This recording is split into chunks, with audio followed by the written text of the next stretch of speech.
And of course, here's some of Carter's stylings himself. It's amazing. And if you got a chance, come on down to the Boston Public Library to hear Boston Public Radio 89.7 GBH.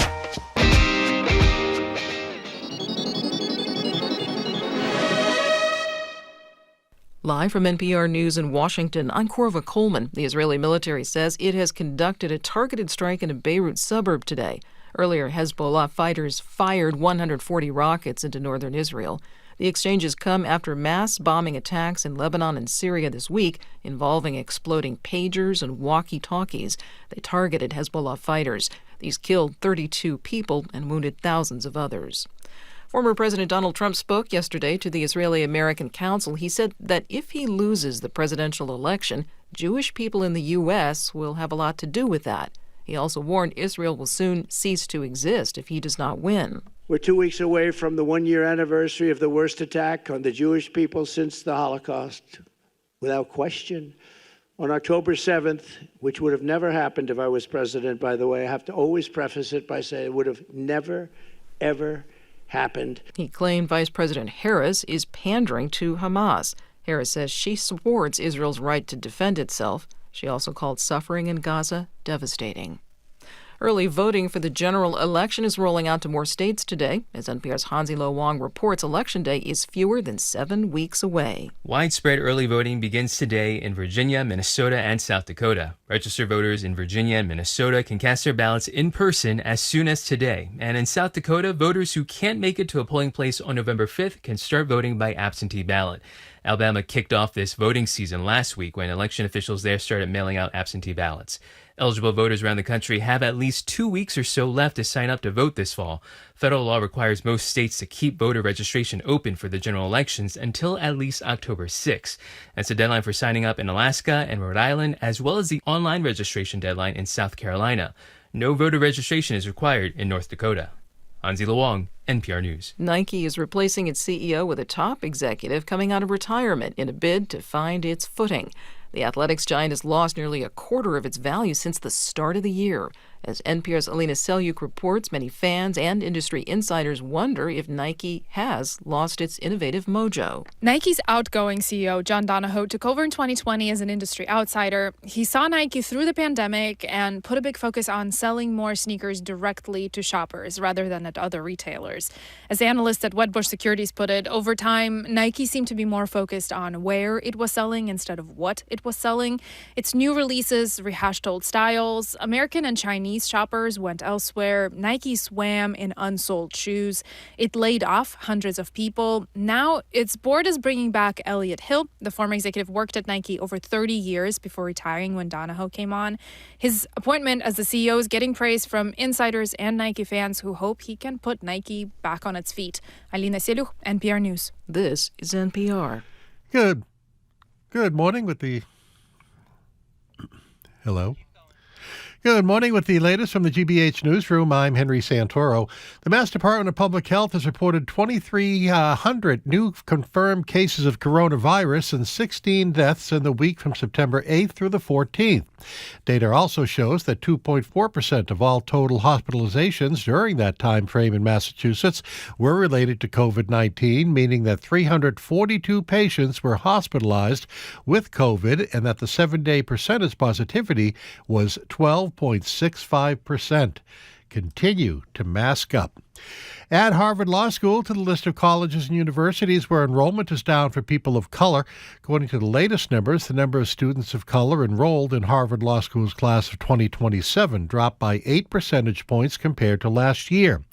The class of 2027 is the law school's first class admitted after the Supreme Court struck down affirmative action, and the numbers aren't down just for students of color. The share of first-generation and or low-income college students fell by 11%. The class of 2027 ties the class of 2020 for the lowest proportion of students of color since 2014, and Harvard Law officials did not report a specific demographic breakdown by race. In sports, Red Sox back at the concert venue known as Fenway Park tonight. The Minnesota Twins are opening.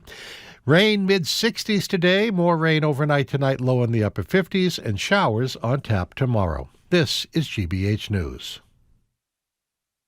Support for NPR comes from NPR stations. Other contributors include the law firm Cooley LLP. With offices in the U.S., Europe, and Asia, Cooley advises entrepreneurs, investors, financial institutions, and established companies around the world where innovation meets the law.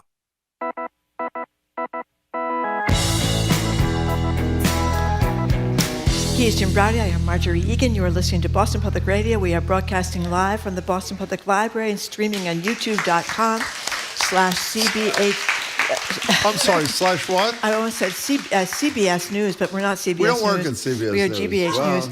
We've only been doing this a decade. There's I no just want to give a reason preview. We have a gentleman, James Carter, who's going to entertain us in about 40 minutes, I guess, about a half hour, 30 something like minutes. that, who is an unbelievable saxophone player. I've never heard anything like this if you haven't heard him before, so I would advise you tune in, or if you can, get down here to the Boston Public Library.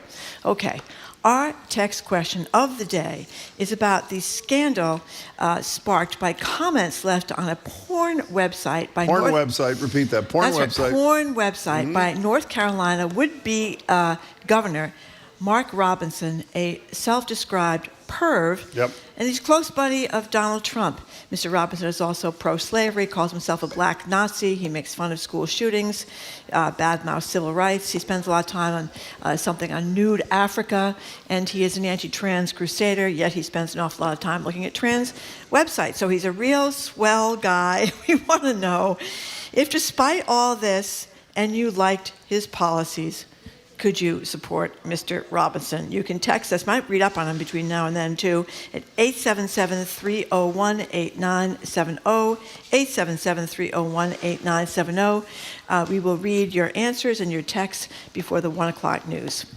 So a few weeks ago, we talked with all of you about the Surgeon General's warning as it relates to stressed out parents. Well, now a new study is reconfirming what a lot of us who are parents and a lot who are non-parents already knew. A recent study found 41% of Americans currently report experiencing their peak stress levels for the year. And that 41% of parents say that most days, listen to this, they're so stressed they cannot function. They cannot function. So we're inviting you to call. We hope you can function well enough to call us or text us at 877-301-8970. A couple of questions. If you're in that 41%, what's the number one cause of that stress, and what's the number one thing that would help ease that stress? For example, do you need your parents to move in, or do you need your parents to move out? Forget whether the kids are all right, by the way. How are you doing and why? 877-301-8970. Does that number surprise you? 41% is pretty high, it seems to me. No. By the way, it's not stressed. Stressed to the point of being unable to function, they say. Well, I just think there's a lot going on that didn't used to be going on. Everything is much more expensive now. There's this constant comparison between you and other parents. Listen to this guy that just texted us, a father of a 2- and 5-year-old. He says, I was born in 1983 between X and millennial generation. I'll speak for my generation when I say far more is expected of parents now than boomer and prior parents. You need to have 2 incomes. Both parents have to be on hands nowadays.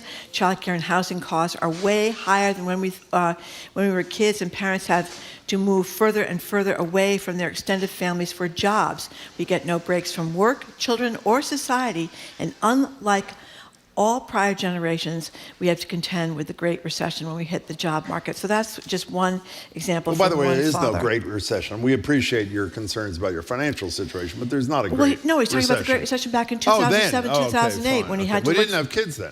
When he was looking for a job, which put him behind the 8 ball, Jim. I got it. Okay, Stop criticizing the texters, Jim. I'm sorry. I take it back. That was an excellent text. Thank you. Really appreciate it. 877-301-8097. Politics. Don't you think that's the major reason the numbers are through the roof, the stress from politics and the consequences of certain decisions?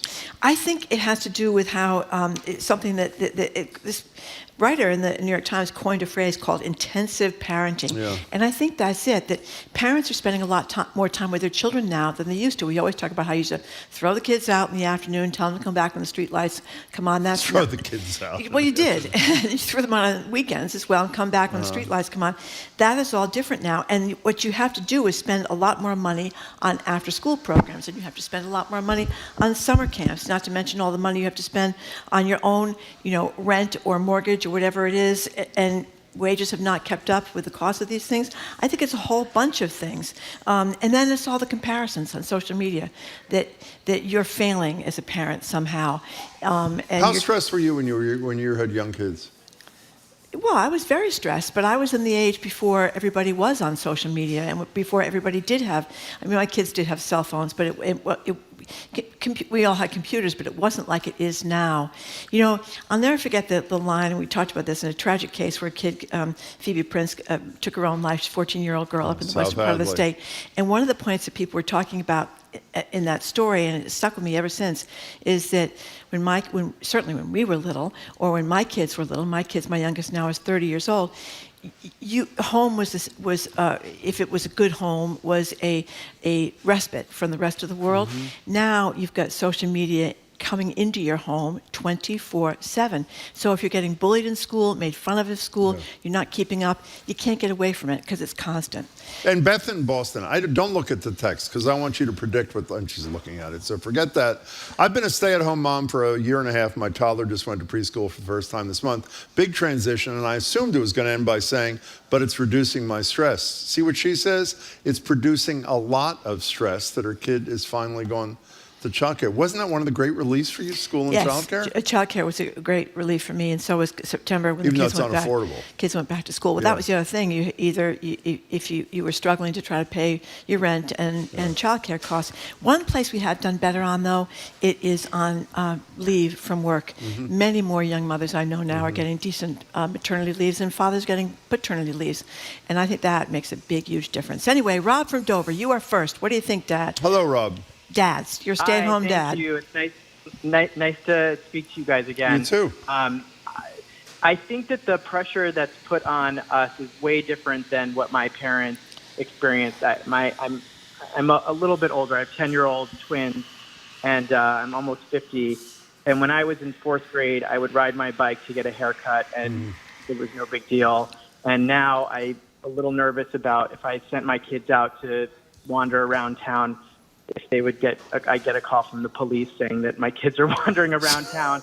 I also, the amount of pressure that kids have to be on to do travel sports and activities and extra math and all of this stuff is crazy. One of my kids, I let him do no activities this year, and people think that I'm crazy. Why'd you do that? But he's 10. Why'd you do that? Well, because he didn't want to do anything. Oh. And he reads books at home and has hobbies and is perfectly content being That's a 10-year-old boy, doing 10-year-old boy things at home. So he's not going to want to be at home forever, I hope. So, you know, Rob, every time a parent calls our show and talks about the issue of letting their young kid out by themselves, either their own anxiety or a cop calling or whatever, I mentioned one of the most fabulous shows. What's the name of the show on Japanese television about the little kids? Little 2-year-olds with the flags. What's it called? Old Enough. Check out Old Enough. It's about little 2- and 3-year-old Japanese kids who were sent off with little flags to go to the supermarket, to buy cigarettes for the parents, whatever. It's pretty great. That was an excellent call, Rob. Thank you for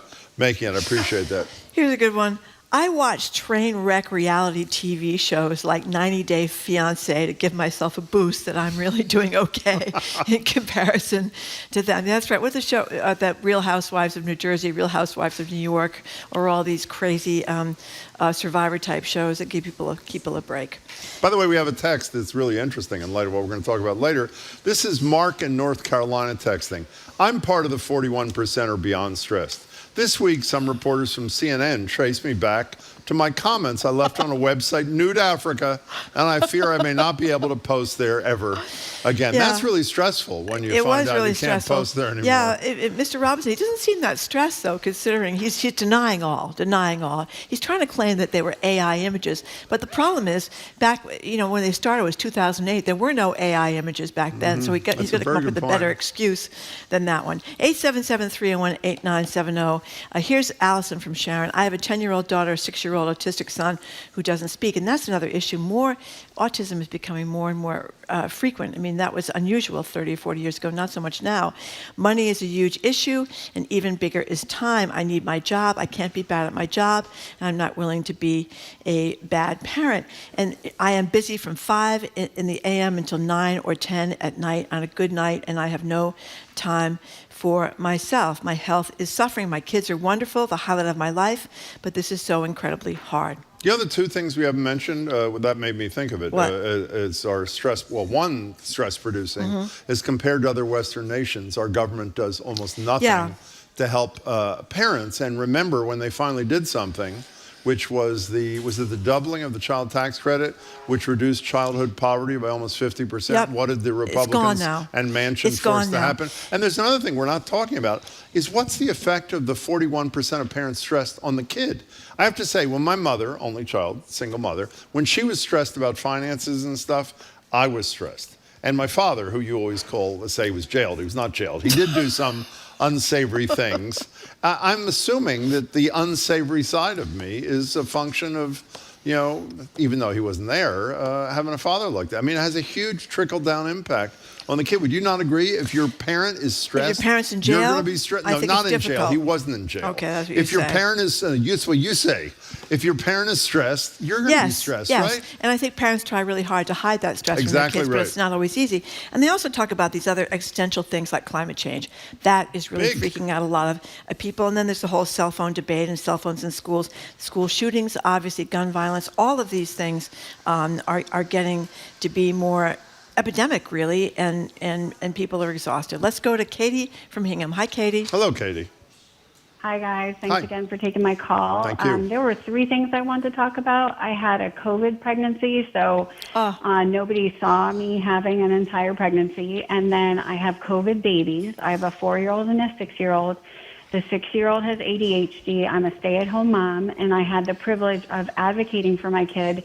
That took, a ton of hours every week to make sure she got on an IEP. Secondarily, Monday we have dance, Tuesday we have tutoring, Wednesday we have gymnastics, Thursday we don't have an activity, Friday we have something else, and Saturday we have swim. So there's one day a week that we don't have activities. And then finally, the expectation of parents today is unbelievable. Like when I was growing up, there wasn't all this podcasts and psychological standards that you have to have. Like you've got to be a really good mom, cook everything from scratch, and be able to understand your children's psychology 100% of the time. So I feel like there's a lot of pressure for you to understand your kid and be meeting them where they are, which I want to do, but to be able to do that takes time.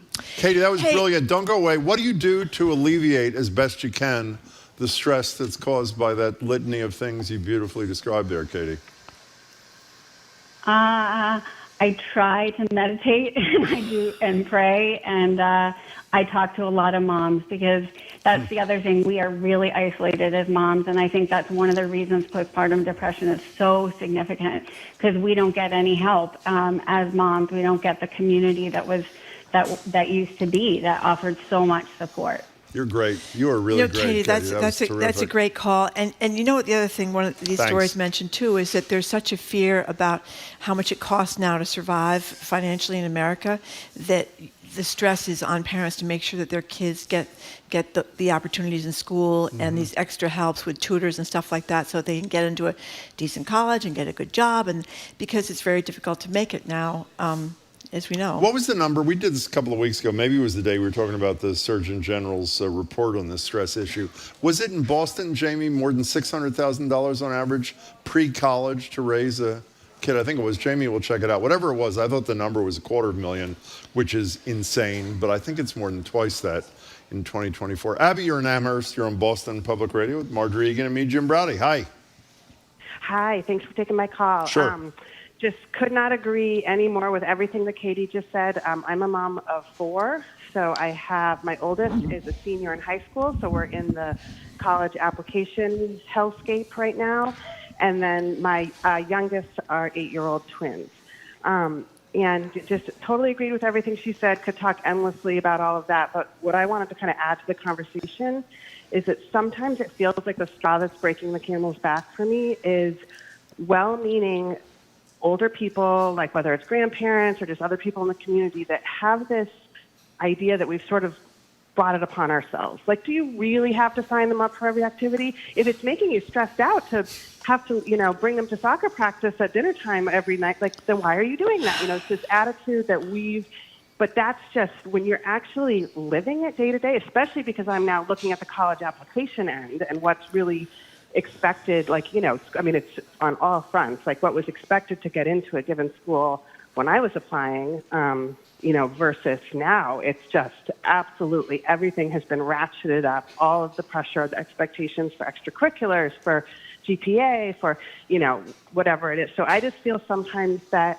it would be helpful if people who were, did have that gift of kind of a free-range childhood, because that's the time that they were raised in, could try to be a little bit more empathetic about, we're not doing this because we're all hyper-competitive people that, need our kids to be the best at everything. It's that's literally the society we're living in right now, and nobody wants to feel like they're not giving their kids the opportunities that their peers are getting. Abby, that was another great call. Abby, thank you very much. Jamie looked up the money. It costs 2 working adults in Massachusetts every year. This is stunning. $35,841. That over 18 years, that comes to a mere $640,138. You know what that is? By the way, that's the amount of money you have to spend, which means you have to make like $1 million over those 18 years and then pay taxes, after which you hopefully have some of that $2/3 of $1 million left to raise your kid. It's really grotesque. We got to take a break. Here's Laura from Uxbridge.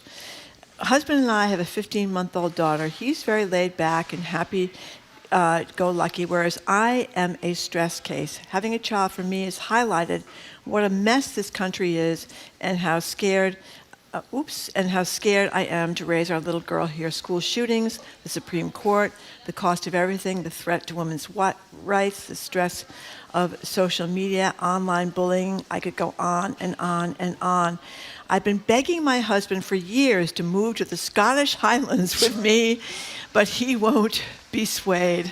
You know what I just realized we've left off this list before we take a break? Racism. Right behind you, I'm looking at CNN, and J.D. Vance was on. How stressed are you when people all around you are eating pets? I mean, think about that for a second. Does that drive you out of your... it's horrible.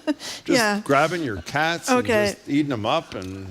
I was going to say racism, too, because a lot of people are talking about that. If you are a kid of color, things are even more stressful for you. Anyway, you're listening to Boston Public Radio, 89.7 GBH. We're broadcasting live from the Boston Public Library and streaming at youtube.com/GBH News. We're talking about the state of American parenthood. It's one big basket case. We'll be right back.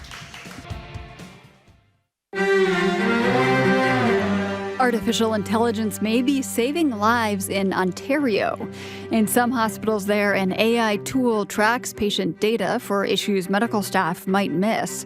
One doctor calls it his early warning system. It essentially provides an early warning signal to clinicians about when a patient might be at high risk of deteriorating. A study on AI in healthcare on the world. This afternoon at 3, here on GBH News 89.7. Our programs are made possible thanks to you. And Plymouth-Patuxent Museums. More than 400 years later, Thanksgiving is still the most talked about meal in American history. Visitors can experience the holiday this fall. Details at plimoth.org. And The Huntington, presenting Tom Stoppard's Leopoldstadt, a stirring and epic story of love, family, and enduring bravery set in Vienna at the rise of the 20th century. September 12th through October 13th at the Huntington Theatre. huntingtontheatre.org.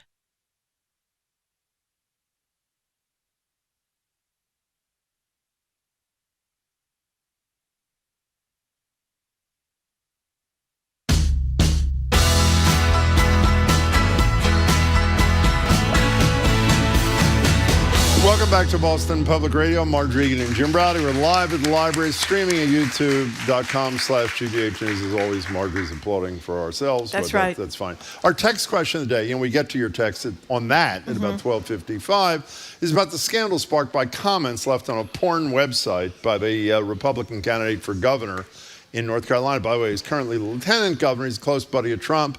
Calls himself a perv. He wishes slavery would come back. He said he'd like to own a few. He's black, by the way.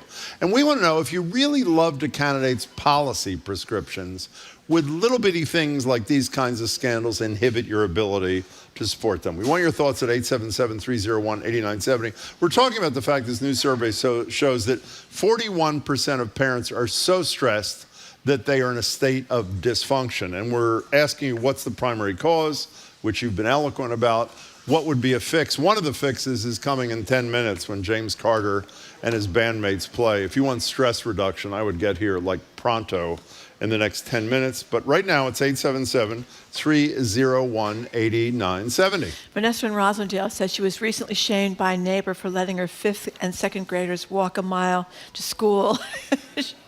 Listen to this poor woman. Child care and cost of child care. By the time my 2 kids go to elementary school, we will have paid $250,000 in child care. That sounds like a lot, but that's what she says. This doesn't even include after school. Nothing seems to ever hit a flow anymore. Half school days at least once a month, scheduling after school, figuring out who's going to pretend to work from home while our kids don't have after school, because there are those days when they get out early. I can't send my kids to school activities in a carpool because we have to switch all their times around too much. Where can my kids ride without them now? She goes on and on and on. It sounds like her life is crazy. And then this person talks about unregulated capitalism and corporate greed, which is a big factor. You know, up and through until Ronald Reagan, really, when we had much more regulated capitalism, it was not merely income inequality was not the way it is now, and it wasn't this insane free reign greed that we see all around us right now. You know, people may not like this. You know what the federal income tax rate was roughly until John Kennedy? Yeah, it was up to like 90%. 90%, yeah. Again, don't get your undies in a bundle about it, but there was a different perspective. Well, Ronald Reagan preached trickle-down economics, and like a bunch of fools, we believed them, I believed them for 50 years? Well, the Republicans still believe them. They still believe it now. You mentioned child care a couple of times. We've had Elizabeth Warren on talking about her proposal, pretty much embraced by Biden. What's a max of 7% of your income spent on childcare? Now, why would any Republican, considering they have parents in their district, oppose it? They oppose it because it's unaffordable by government, but it's not unaffordable to give $1 trillion tax cut a la Trump, primarily benefiting the wealthiest people in America. Total and complete fraud. Let's go to Tom in Norwood. You're next on Boston Public Radio. Hey there. Hi, how's it going? Good. I'm probably going to get a little grief about this, but I think a lot of the issues right now is the tiger moms out there, the moms that are extremely I think you're right, you will, but go ahead, Tom, sorry. You know, extremely competitive, driven. They want to provide everything to their kids, whether it's independent private school, tutors, therapy, all this stuff that I didn't have when I was a kid, and I figured it all out. You know, and they get involved in the homework. They get involved in the social life of the kids. It's like the kids don't have to do anything other than breathe. Well, Tom, do you have any kids? Yes. And what do you do with your kids? One son. What do you do with your one son? Well, exactly what I just said. Independent private school. Oh, so you know, there's 4. That's how he knows it so well. He's a tiger dad. Okay. And you're talking about like $250,000 by the time they're 18. $650,000, not $250. $650. Oh, Go ahead. Well, we've already spent that, and he's in 7th grade. Okay. Tom, you're a good one. Yeah, By the way, we've agreed with you there's over-parenting in this country, but it's not just parents bringing it onto themselves like you admit you do. There are a lot of external forces that, frankly, weigh really heavily, and I'm sure they do on you, too. Excellent call, though, and you're an honest man. Tom, thanks for the call. 877-301-8970. I'm so glad you asked that question, by the way. Had you not, it would because have been I was just curious what he was doing with his own kid, so I can see there was a certain exhaustion, and as well as a little bit of resentment in his voice over this. Okay. Diane from Fairhaven, I want to say to all the parents of young children out there, you can do something about it. I didn't have my first child until I was 35, so I know the pressure you're under. I'm now 63. I don't have grandchildren, which I did. However, to me, all the stress was given to me because of my 2 special needs kids. And that's another thing. You know, a lot of people that text us have kids with special needs. Mm-hmm. And she said she couldn't work because of that. And they had to declare bankruptcy twice to keep their home. So, she's pretty stressed out. 877-301-8970. Are you part of the 41% stressed to the point of dysfunction? Emily in Barrie, welcome to the show. Hi. Hi. Hi. I surprised you there? Yep. Hi, Emily. Yeah, I had my phone on speakerphone. I'm currently going to pick up my 3-year-old twins from preschool. Yeah. I have 5 children, and one thing that I can tell you for sure that I've learned in the last 3 years is that being close to a core community of people who are there and can support you and who are just, that's the one thing that my stress levels really went through the roof in the last 3 years, just based off of being like 40 minutes away from friends and family. And it's not easy to do it without having other people who are like-minded and who also are there for moral support. Emily, beautifully put. That was the old line that Hillary Clinton made fun of all the time, saying it takes a village to raise a kid, but it does take a village of some kind, and I think a lot of us don't live near our families anymore, and I think that's really, you never realize how much you miss. I've never been so popular in my life as since I became a grandmother with grandchildren nearby. Come take care of the kids. It's either the grandkids or it's the dog. It's the dog or the grandkids. You know what I mean? Yeah, I do know what you mean. By the way, this is sort of a response to Tom from Norwood and others. Sarah from Rochester texts, I'm a millennial parent to an almost 6-year-old. I'm not that stressed because although the pressure is there, I choose to not buy into it. Chances are I'll end up just fine, whether he does the travel soccer, he doesn't go to Harvard, or he goes to trade school. I focus on teaching him, listen to this, how to be happy rather than being the best at every extracurricular. I would bet many of my peers could have used less debate teams and more time learning how to be content in life with what you have. What do you think of that, Marjorie? I think that's a very healthy attitude. That's applause without Marjorie instigating it, by the way. Yeah, that was a very Having said that, that's beautiful. It's hard. I mean, as Tom and others have said, there's a lot of external pressure to have your kid be the best, have them on all the teams, and all of that. Were you on any teams? Or you were the president of the cheerleading squad. They don't have presidents. What were you? I was the co-head, Jim. Yeah. Co-head, yeah. Can you? But that was a million years ago. My childhood is irrelevant to this because everything was so different then. Well, we're comparing history to now, and I bet you most heads of cheerleading squads don't have all their fellow cheerleaders pregnant at graduation like yours Jim were. Always. They were all pregnant. No, they were not all pregnant. What percentage were pregnant? You perpetuate this. I'm asking you, what criticized me for saying your father was in jail, which he was. Well, because he wasn't in jail. They were not. He was not the best father, but he was not in jail. All pregnant. He was not in jail. My favorite story about your father disbarred, by is the when way. he took you to Disney World and left you at the front gate and said, "See you later. I'll pick you up at 5." That happens to be true. Why do you find that to be humorous? I don't. It's terrible. Well, why are you laughing? I know because most people, if they don't find something humorous, don't laugh. Explains a lot, Jim. That's it does why. exactly. That Oh, you're an only child. Oh, that explains everything. Jim? Catherine from Worcester. Thank you for calling. Yeah. Catherine, what's up? Hi, I'm a parent of 2. I have a 4-year-old boy who just started pre-K at the public schools, which is stressful in and of itself.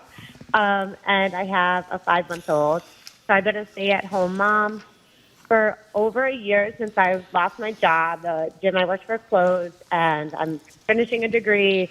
We have stress in our day-to-day life, but like the last texter says, it's more of choosing not to let it overwhelm you. I don't think it's parents' fault. I think it's so complex, the whole issue. There is a lot of isolation, but there's also a lot of stuff happening on social media. There's a lot of things that parents are told they need and they have to do. And I think when you just check in and you're like, do I have to do that? Or is it something I can choose to not do right now? Is that something I don't have to buy? Is there another way? And not working and living with my husband who's on a public teacher salary, we're making it happen. And we just have to kind of decrease our expectations and spend more time with our own kids and our in-laws and my parents and having more family involvement rather than paying other people to entertain or teach my kids and things like that. Catherine, that was another great one. Thank you much that for was your another call. very Good luck healthy with the call. kid. Okay, we're going to end this thing. You're going to read the text? We're going to end this thing with 2 texts. Okay. There was a great New Yorker cartoon years ago. 2 clearly successful professional parents are sitting on their tall chairs at the breakfast bar, looking down at their toddler and asking her, "How do you feel about pre-med camp?" That's number 1. And then somebody else texted and said, after listening to this segment, being a childless cat lady is looking better and better. Okay. Talk about a stress reliever. Wait till you hear this. Our next guest, not to be missed, spectacular Detroit saxophone phenom James Carter is back in Boston for his first club show solo here in 12 years. He's going to join us for live music and conversation next. You're going to hear some great music next. You are listening to Boston Public Radio, 89.7 GBH, live from the Boston Public Library and streaming at youtube.com/GBH News.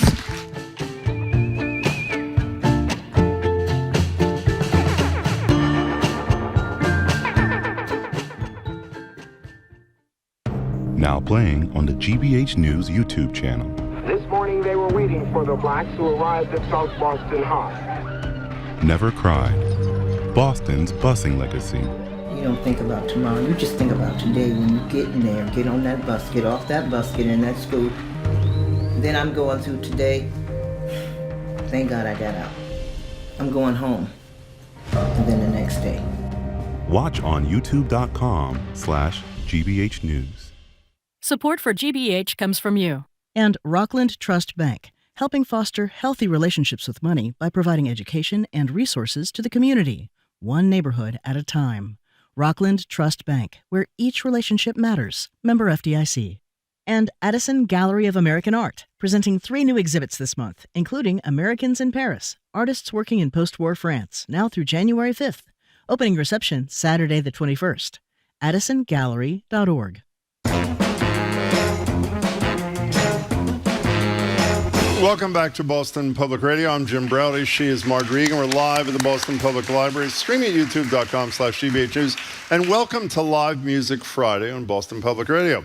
The last time Detroit native James Carter was in Boston, he was performing with a little-known band called the Boston Symphony Orchestra.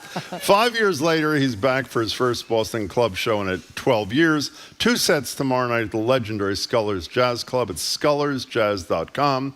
for information and tickets. He's going to be joined in a couple of seconds by Boston broadcaster, music critic, huge James Carter fan, and co-author of Burning Up the Air, a great biography of essentially the inventor of our talk radio format, Boston radio host Jerry Williams. That's Steve Ellman. Before we get to talk to these gentlemen, James and his 2 friends are going to play for us. Here they are.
James Carter and friends. James, can you join us? Wow. Gentlemen, that was fabulous. Just fabulous. First set of Boston shows in more than a decade. One night only, 2 shows tomorrow night at Scullers Jazz Club. More info at scullersjazz.com. That was just awesome. Tell us who did your band? Of course, on Hammond B3. Hammond B3. Give it up for Mr. Gerard Gibbs. Fabulous. On the multiple percussion set, a.k.a. the drums, keep that love going for Mr. Alex White. But that was unbelievable. So tell us, you started very young. Almost every musician that comes in here that's really great like you are started really young. So how did it happen? Well, to begin with, I'm the youngest of 5. I have 2 brothers and 2 sisters. We're all musically inclined, so I came late in the genealogy, so to speak, about 12 years after my older brother, Kevin. And by that time, of course, my siblings basically had their own musical identities, so I was just picking up and absorbing like a sponge. I had the very fortunate pleasure of having my brothers take the musical end and just go into the professional aspect of it. They had a cover band by the name of Staheen back in the 70s, which also featured some soon-to-be P-Funkers by the names of Shirley Hayden and Jeanette Washington, who would later go on to play Parliament Funkadelic. Wow. And the band basically covered everything from Hall & Oates, Grand Funk Railroad, Graham Central Station, Tower of Power, and of course P-Funk and Isley Brothers. So I had all this growing up, and I was just that sponge, and I was that pest that was trying to grab on all the microphones and try and get a say and get into the mix and all until I got called out, and that's how basically, I came up in that end. James, we're going to talk more about your playing in a second. I heard you yesterday with Jared Bowen, our colleague on the Culture Show. Mm-hmm. You sounded like the most well-adjusted adult I have ever heard. Is that you, or is that an act? Are you that way? You seem so comfortable with yourself, so content with your skills and your life and your Is it real, I hope? Yeah, it's very real. It is? He does provide. God does provide. That's incredible. So, Steve, what's your obsession with this guy? Well, about 6 or 7 years ago, my wife Joanne and I heard James for the first time, and we looked at one another after the first set and said, this guy gives great show. And so what we needed to do is to look around in the city of Boston and see, how come James hasn't played here in 5-6 years? And time's gone by. We saw him with the BSO, as you mentioned, when there was a huge standing ovation. People brought James back after hearing the Roberto Sierra saxophone concerto, and they brought him back on stage, and he did a very moving solo version of Lift Every Voice and Sing. And people just went nuts. So we said, he's got to play another club date. What can we do to help? Well, I did a little jawboning. I talked to the folks at Scullers, and they were kind enough to book James for this Saturday night. And they said, well, we might need a little help with publicity. And so my wife and I, again, put our heads together and said, we might be able to handle some of that. And they said, well, he could be doing Boston Public Radio. So we could support the... It's my favorite show, too. Transport of the instruments here. And he could have a little bit of extra publicity. And so we hired one of the best publicity people, Sue Auclair, to do that work. And I'm so glad to say that tickets are selling very, very well. All I asked you was, why do you like his music? You know what I mean? He's hired. All right. Yeah. All right. The simple answer is, again, I'll draw from my wife, Joanne. She said, James Carter is to the saxophone what Jimi Hendrix is to the guitar. Well, can I interrupt and say, sax is my favorite instrument, but I don't know. I just know I love it.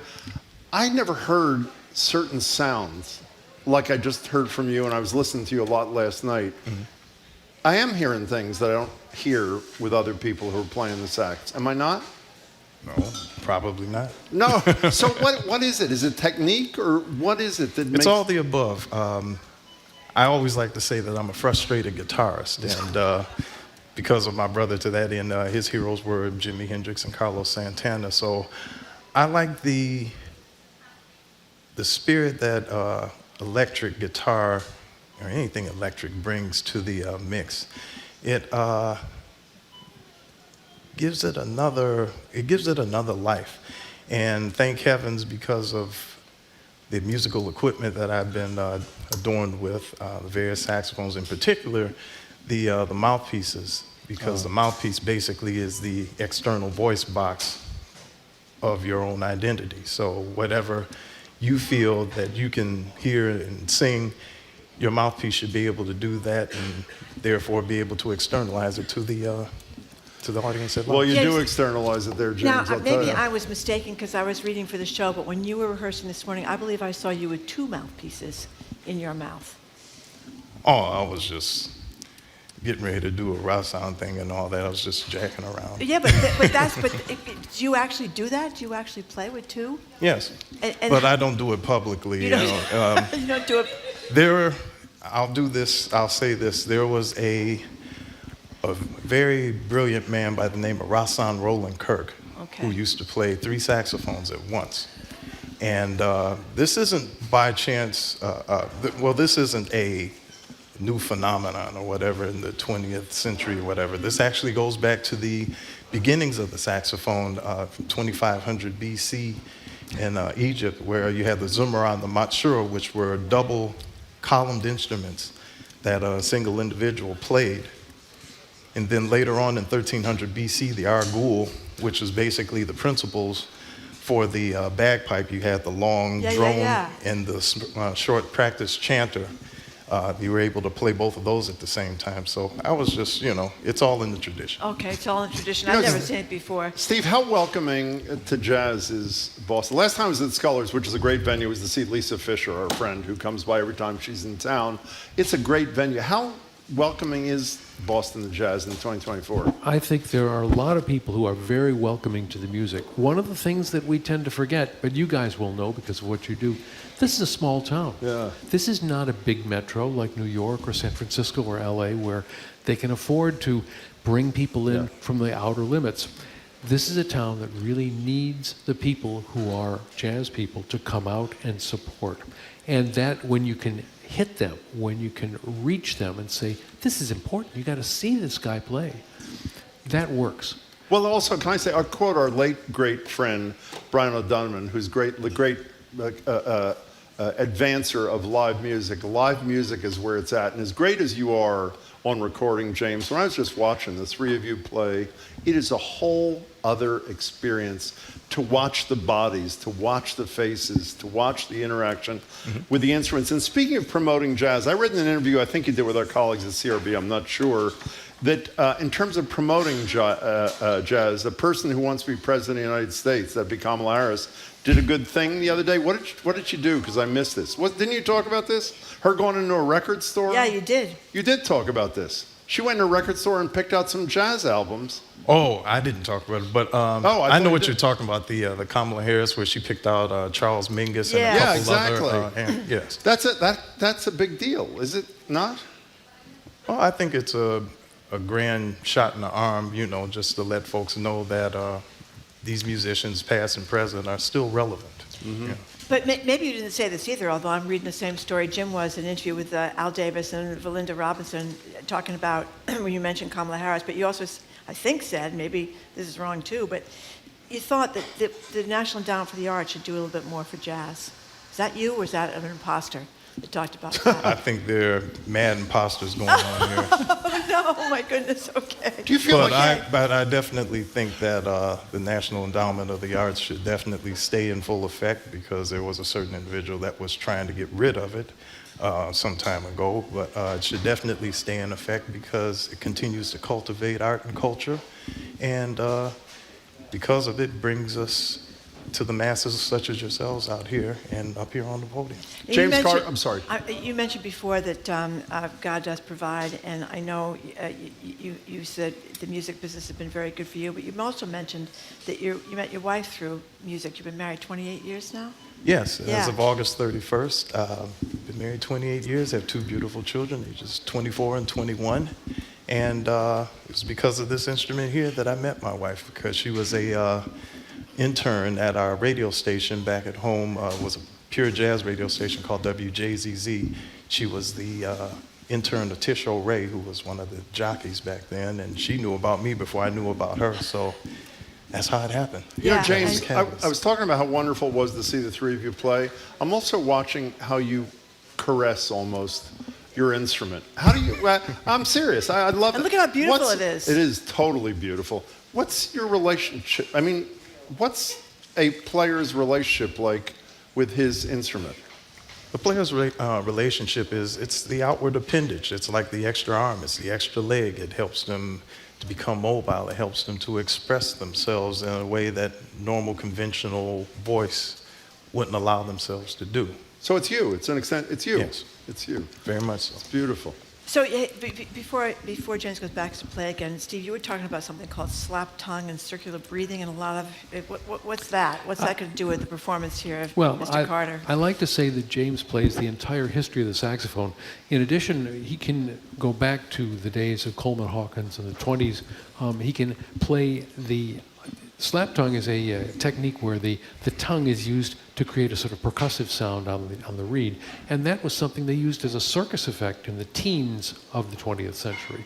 But actually, if I may interject here, it was the principal tone production. He knows the history much better than I. It was the principal tone production. When you listen back to the recordings of the teens in the 1920s, most of the time that you hear an individual playing, I know I'm off mic, but you know. That's fine. Okay. You know, you hear that. Yeah, yeah. Or,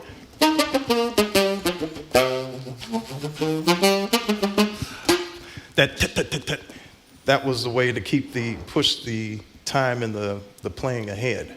So it wasn't just a percussive effect per se. I mean, it became percussive when it started being used, like, let's say, in cartoons, for example. No.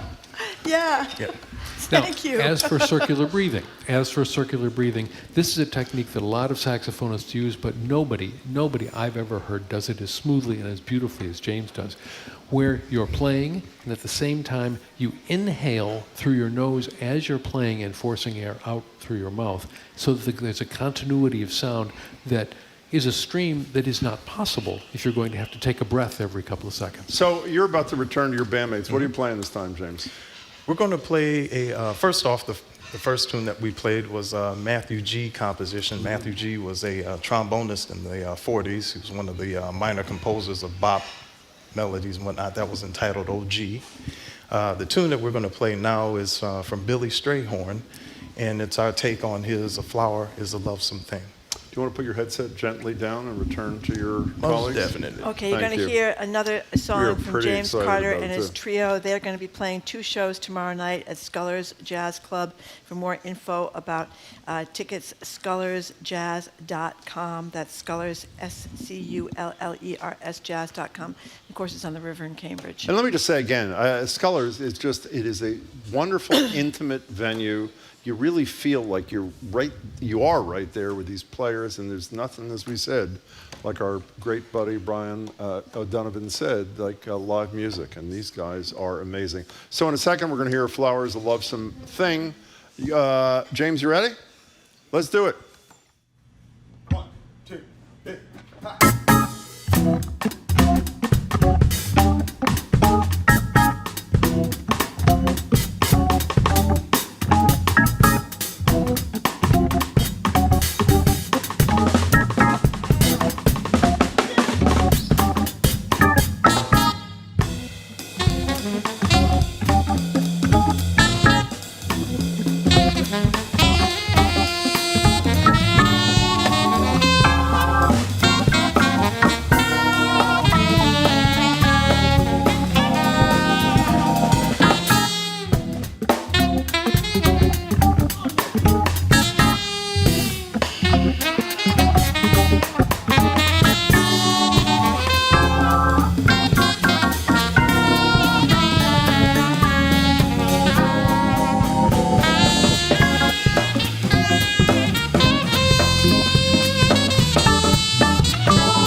James Carter, his first set of shows, Boston, tomorrow night. The first one in more than a decade at the club.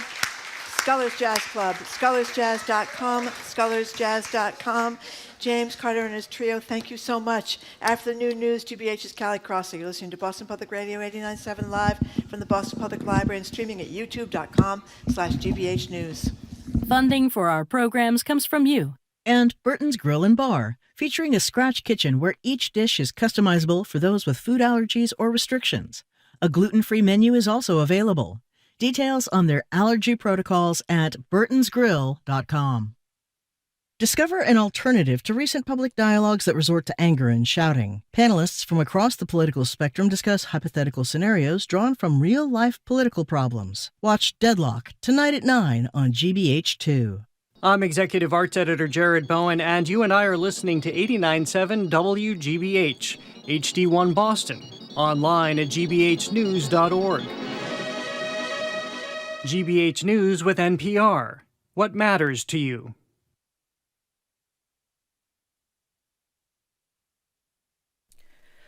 Live from NPR News in Washington, I'm Lakshmi Singh. North Carolina Lieutenant Governor Mark Robinson says he intends to stay in the gubernatorial race. The Republican candidate is disputing a CNN report that unearthed decade-old posts it has tied to Robinson. In the online comments to a pornography website's message board, the social conservative allegedly referred to himself as a black Nazi and expressed support for reviving black slavery, among other controversial remarks. The scandal has implications for the presidential race. Polls show former President Trump, who backed Robinson, is in a closely contested race with Vice President Harris in North Carolina.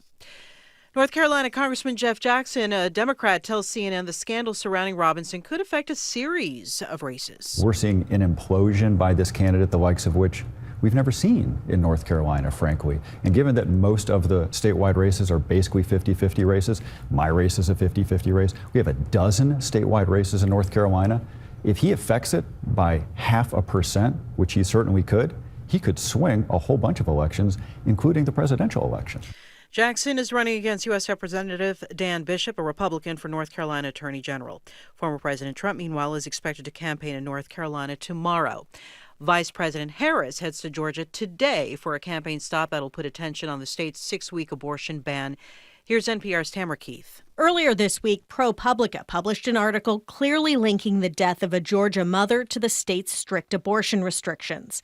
Harris is expected to argue that former President Donald Trump, with his appointment of the Supreme Court justices who overturned Roe v. Wade, is responsible for bans that are preventing doctors from providing basic medical care and putting lives at risk. In a social media post last month, Trump said his administration would be great for women and their reproductive rights, though he has also refused to say whether he would sign a national abortion ban if it came to his desk. Tamara Keith, NPR News. Israeli attacks targeting Hezbollah militants in Lebanon continue, and NPR's Lauren Freyer reports from London that Britons are being ordered to leave Lebanon. UK Foreign Secretary David Lammy says tensions are high and that the situation could, quote, deteriorate rapidly. This was the focus of his talks in Paris last night with U.S. Secretary of State Antony Blinken, after which Lammy told reporters, settlement. I'm calling for an immediate ceasefire from both sides. Lammy said he spoke with the Lebanese prime minister and expressed deep concern over rising tensions and civilian casualties. For more than a month, the UK government guidance has been for citizens to leave Lebanon if they can. Lauren Freyer, NPR News, London. U.S. stocks are trading lower this hour. The Dow is down 63 points. This is NPR News. Good afternoon. With the latest from the GBH Newsroom, I'm Henry Santoro. The Massachusetts Department of Revenue announced yesterday that from November 1st until December 31st, taxpayers with outstanding debts will be able to catch up on back taxes without paying hefty fines. The Eagle Tribune reports that the program, approved as part of the fiscal year 2025 budget, is the first tax amnesty program in nearly a decade here in Massachusetts. A local marine mammal rescue team is still worried about the fate of 11 bottlenose dolphins that stranded on Cape Cod earlier this week. The International Fund for Animal Welfare refloated the animals and fitted one with a temporary satellite tag as the Tide Rose. IFAW biologist Brian Sharp says since then, the dolphins have stuck around Cape Cod Bay where the chance of stranding again is high. I don't think I'll take a sigh of relief until they get out and around Provincetown and out into the ocean and out of the bay. But, yeah, we're hoping that they will be able to figure it out. Sharp says since the end of June, his team has responded to 175 live stranded dolphins, which is over 2.5 times the annual average. In sports, Red Sox are back at that concert venue known as Fenway Park tonight. They have the Minnesota Twins as the opening act. In the forecast, Massachusetts has a coastal flood advisory in effect until 6 this evening. Rain in mid-60s later today. More rain overnight tonight, low in the upper 50s. Then showers on tap throughout the day tomorrow, high low 60s, cloudy mid-60s on Sunday. This is GBH News. Support for NPR comes from NPR stations. Other contributors include Fisher Investments. Fisher is committed to helping clients stay on track to reach their financial goals and enjoy a comfortable retirement. FisherInvestments.com. Investing in securities involves the risk of loss.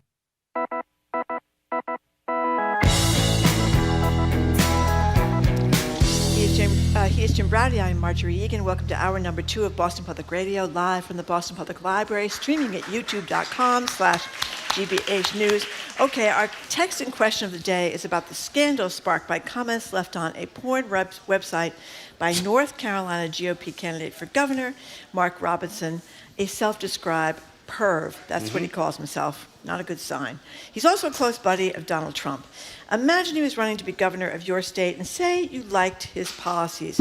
Could you overlook the rest? If you don't know, just Google Mark Robinson, North Carolina, and the rest will come flying up at you, most of which we can't talk about on the radio. Oh, yes, we anyway, here's the number to text, 877-301-8970, 877-301-8970, and we'll read them before the 1 o'clock news. Hello again, Jim. Little hesitation on the old phone number there, Marjorie. Little self-doubt. Is that what it was? Just want to make sure I didn't screw it up. People who listen to or watch streaming, James Carter and his buddies a couple of minutes ago were asking at scholarsjazz.com if you want to go to one of the 2 shows tomorrow night at Scullers. We're joined at the desk by Kelly Crossley. Kelly's the host of Under the Radar with Kelly Crossley. You can catch her Sunday nights right here on 89.7 at 6. You can also hear her Kelly commentaries on Mondays for GBH's Morning Edition. Also co-host for GBH's The Culture Show. That airs daily at 2 o'clock right here on 89.7. And on Fridays, that would be today, their Weekend Review is live from the Boston Public Library. Hello, Kelly Crossley. Hello. Hello. Hello, Kelly Crossley. Well, everybody knows Sean Diddy Combs is in jail, charged with horrible, violent attacks, sexual weird stuff, forcing people to do things, et cetera, et cetera, et cetera, they didn't want to do. But it shows, again, the impact. Tarana Burke didn't always get the credit she should have, but she's been talking about Me Too long before we were talking about Me Too in the case of Harvey Weinstein. So connect the dots. Well, people may remember that when Me Too hit, it was right with the Weinstein controversy, and the actress Alyssa, whose last name is escaping me right now, said, "Oh, Me Too," and posted it, and went crazy. Women from everywhere started posting their own stories, blah, blah, blah, relating. And then it turns out that Tarana Burke, who's been a social activist for some time, had been using that phrase. That was her phrase that she invented in working with teens, particularly, who had been sexually assaulted and abused, and she herself had that history. And so she was working with them. Anyway, the whole thing blew up, as we know, and she's remained a central figure in trying to make sure people understand the differences. Often people don't realize this is violence against women, all of that. Now she's announcing an international forum for Me Too, but in the context of the Sean Diddy Combs charges and arrests, she points out a couple of things which were the result of the Me Too movement to begin with, which is that the look back law allowed Cassie Ventura, who was Diddy's ex-girlfriend, the one who you could argue started the implosion of his whole situation, because she filed a lawsuit being able to use that law. It was just short term in New York, and listed all the things that happened and asked for $30 million in response. And he said, no, of course, and she's just trying to grab me for money. And then the next day, they settled out of court for what we assume is probably that and more. And so that was it. So some people think that it happened after that video was released, when we saw some part of what she had experienced. And he was running down the hall in a towel, and, right. he kicked her. Well, she was trying to get to the elevator. Yep. He literally grabbed her from the elevator, threw her down, kicking her. I mean, it couldn't be more brutal. So she wanted to. So Tarana Burke says, for those who say nothing has happened, and some of these people have still gotten off, and other people are still working. No, that's not true. So the look back law was a big piece of that, and most importantly, that women finally felt like they could come forward. So there are a lot of people connected to this Sean Diddy Combs, many complaints and lawsuits before the feds came to the house and started pulling all of the material there, including one of the videographers. Remember, part of this is that he had all of these quote-unquote freak-offs taped. Well, one of the videographers sued him. I don't think that was a wise move for him to kind of ignore that personally, since he has the video evidence. Yeah, that's an excellent point. Just saying. But anyway, so all of this is a part of the umbrella of the impact of Me Too in long term, and in many ways that people don't realize. But the important thing is to get women to come forward, or other people who have been abused to come forward and just say, this happened to me. And that's, for her, that's very, very important. Well, that's one of the two important things. The other important thing is what you mentioned a minute ago. These look-back laws, if it isn't clear, essentially eliminate the statute of limitations, That's civil right. statute of limitations, some cases criminal, depending on the state, to bring these things because of either repressed memory or you're ready when you're ready kind of thing. And for those defense lawyers out there who are all upset about it because their contention is, well, memories fade, etc. Well, then, in that case, the jury's going to rule for you if the testimony is not credible. But were it not for that, a lot of these actions that have been brought against these serial prominent rapists would not be able to have been brought. So it's a huge thing. And by the way, I know it's a broken record. Our legislature, you may know, is on a 5-month vacation. Yeah. One of the bills they didn't have enough time to deal with was this whole issue, expanding the statute of limitations override rule here in Massachusetts. We hope they do that soon in January. And by the way, we've been talking about this since the pre-sex abuse We scandal have. broke, Yes. which was in 2002. So what are they doing? Well, let me just say, we should also give credit. Mitchell Garabedian, one of the great lawyers who worked for hundreds and hundreds of survivors. What's the name of I'm drawing a blank. What's the other name of the... Carmen.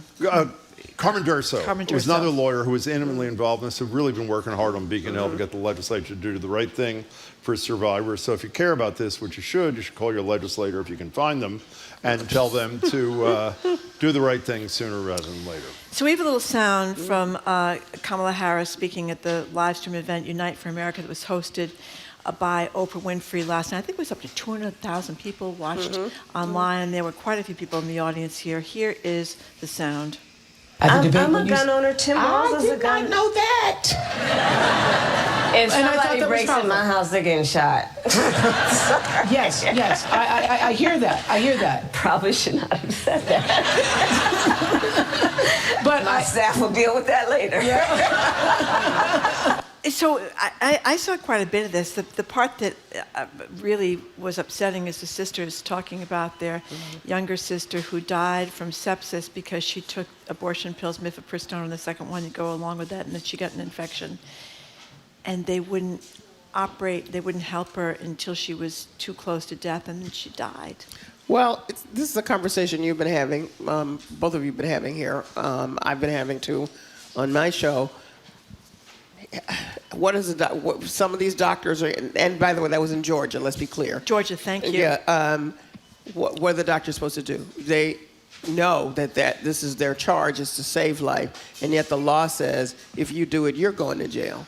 So they're now in the tricky thing of trying to make an assessment. How close to death is she so that I'm protected by the law? Because the law says if you're about to die, yeah, you can do something.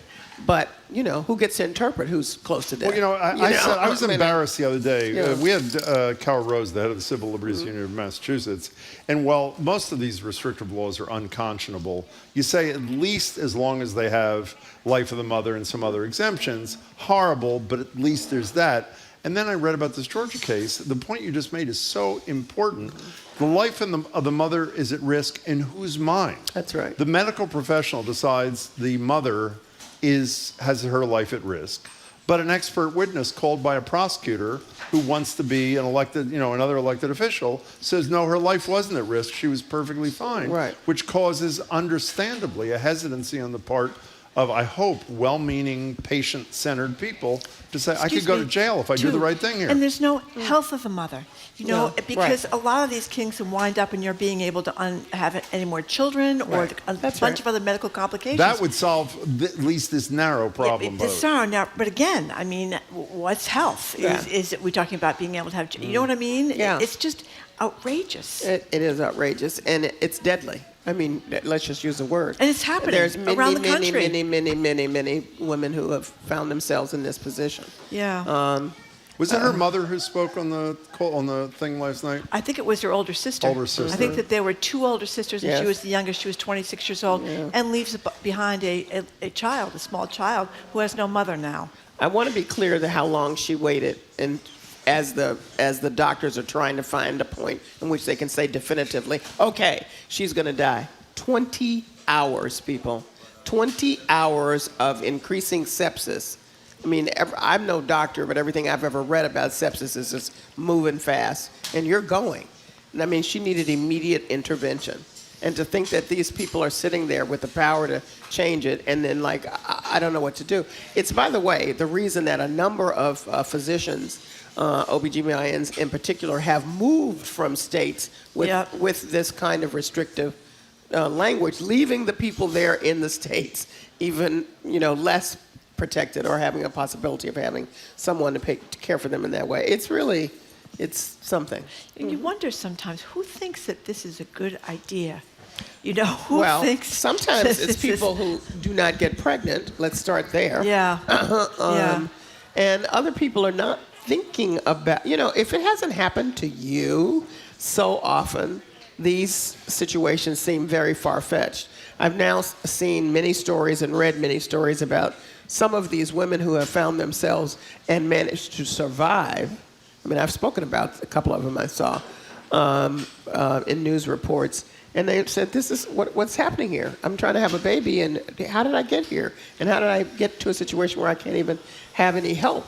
And now, because I didn't have any help often, but I managed to survive, thank God, I now physically can't have another baby. Yeah, exactly. Exactly. Yeah, the answer to your question is that cruelty is the thing, as we've said about so many things in the last handful of years, and misogyny runs wild, and women are a convenient target for insecure whatever men, and we see it all over the place. Speaking of speaking of nothing, Olivia Nuzzi is sort of like a superstar journalist. She works for New York Magazine. She covers politics. She's been suspended by them for, and this is what Nuzzi's statement to the New York Times was, that some communication between myself and a former reporting subject turned personal. She said it wasn't physical. By the way, the reporting subject is RFK Jr. And, I want to get your thoughts, because then I have a follow-up thing. What's your take on what we know, which is not much, about what she admits to have done and what New York Magazine did do in response? I'm completely baffled.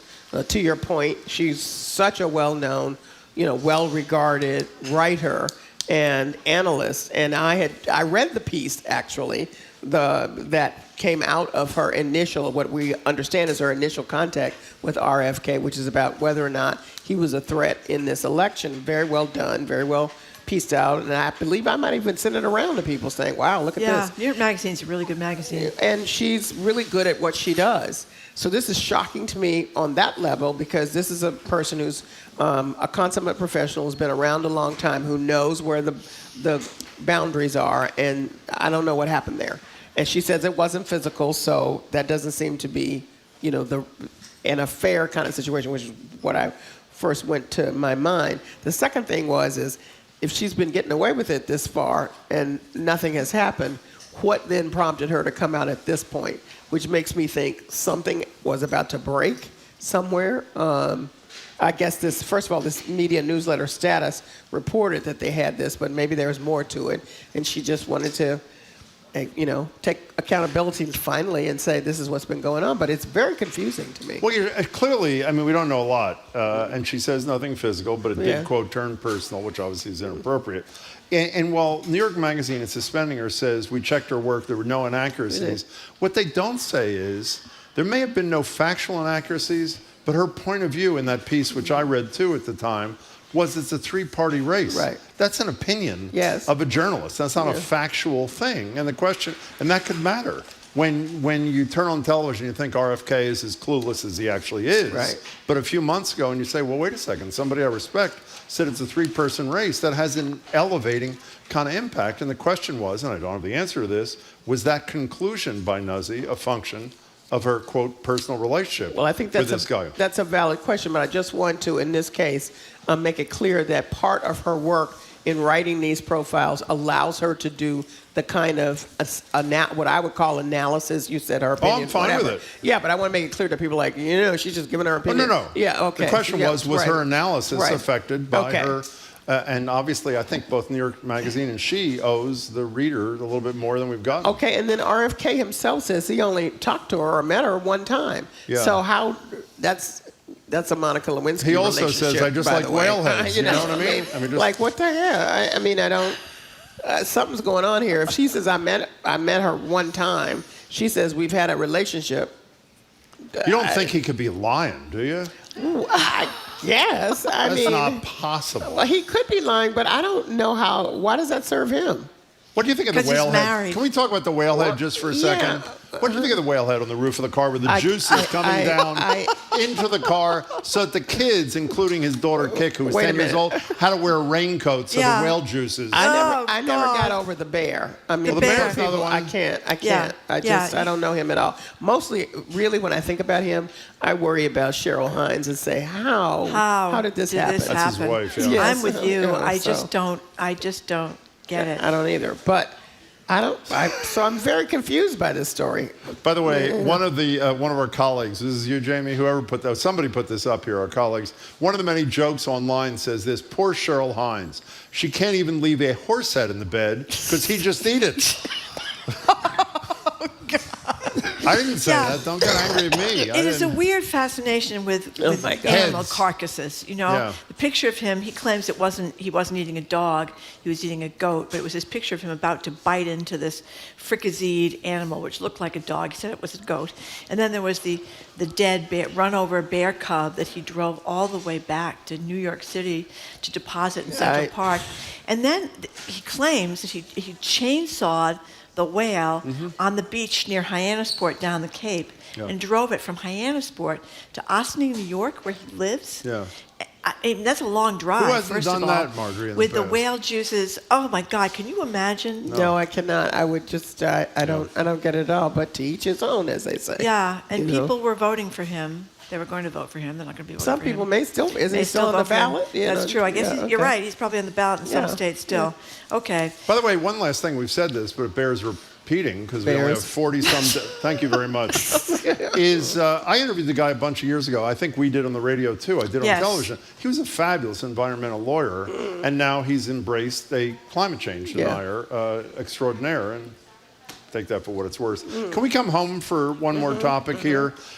We talked to Michael. Everybody in the audience knows this statistic came out of the Federal Reserve in 2015. When it comes to wealth, the stat that people say can't be true but is the average wealth in 2015 of a white family in Boston was $247,000. Average wealth of a black family, $8. Average family of a Dominican family, $0. Now there's an analysis, not of wealth inequity, but income in or equity. And the gap is closing in Boston and Massachusetts, however.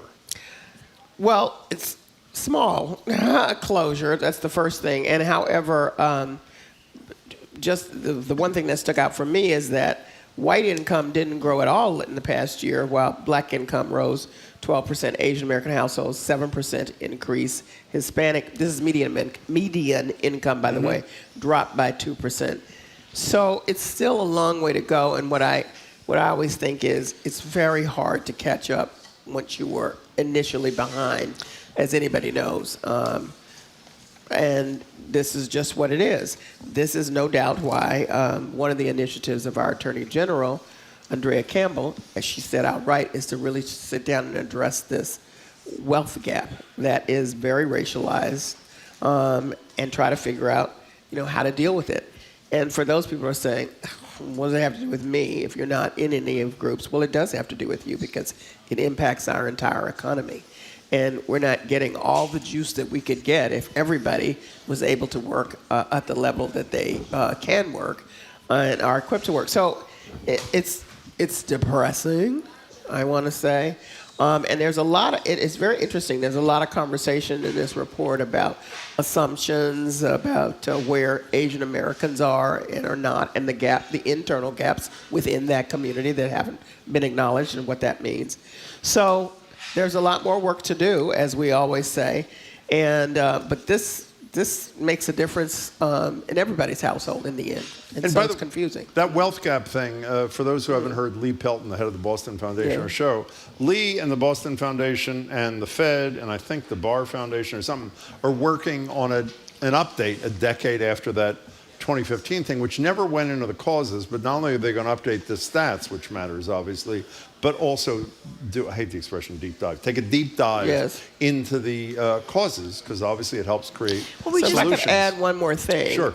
Not being an economist by any stretch, I'm assuming from where I sit that this really hangs on the ability to own a home. Like if you have you build your wealth wherever you are on owning a home, and that's, you don't have access to that, or you don't have the resources to do that, that just sets you back and keeps setting you back. And we were just talking earlier this week, Soraya Wintersmith, one of our colleagues, did this piece about this predatory lender, allegedly, that was going in to supposedly save people in the black community from eviction and they just screwed them. Allegedly, and Andrea Campbell's looking into that too, because they got these, these predatory mortgages and these payments that were going to be out of reach, and it's going on right now. It's like nothing. Well, I shouldn't say nothing has changed, but that's really depressing in 2024. It is. Can we spend a second on a positive thing before you tell us what's on the shows?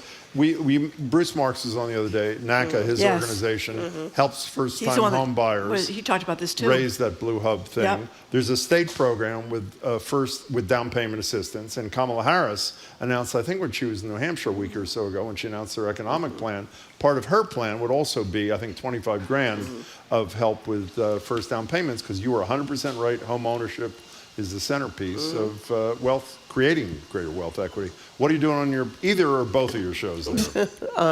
For Under the Radar, we're doing one of our pop culture roundups, because we wanted to look at a couple of things from different ways. First of all, Kendrick Lamar's announcement as a headliner for the Super Bowl seems on its face okay, but actually there's a lot going on there. Looking at him as a social activist, if you will, and engaging with a very fraught policies of the NFL is one thing. There's a lot of that going on. And then there wasn't, as for people who keep up with all the hip hop stuff, Lil Wayne had something to say about it. We'll discuss that as well. We also want to give tribute to some icons who just died and talk about what their contributions were and what a loss to our community. James Earl Jones, Tito Jackson, and also Frankie Beverly. Frankie Beverly is a gentleman that I talked about on the Culture Show, that most people, as somebody described him, he's the best R&B singer that lots of folks didn't know, but he was a unifier in black communities, and his loss was immense. Because there is not a cookout, there's not a wedding, there's not even a funeral in which some of his material was not played, enjoyed, and across generations. So we're talking about those losses. Also, Beyonce, CMA snubs. What does that mean? Dolly Parton said it wasn't a snub, and I love Dolly Parton, but that's a little troubling to me, frankly. But we'll hear. What are you doing? I know you don't like talking about the culture show, but you have no choice. It's starting in an hour and 30 minutes right here at the library. Give us just a little hint of what you're going to talk about. Sean Diddy Combs. There you go. Well, there you go. Now, before we leave this, Chris from the North Shore just texted about RFK. What did he say? And he says, no article has explained, does anybody know what species of the whale it was? Because whales are very large, and 1994 minivans are not. So how could he possibly fit this huge whale head on the top of his van? Can I just say this? Chris, we're going to put 2 staff people on that right away.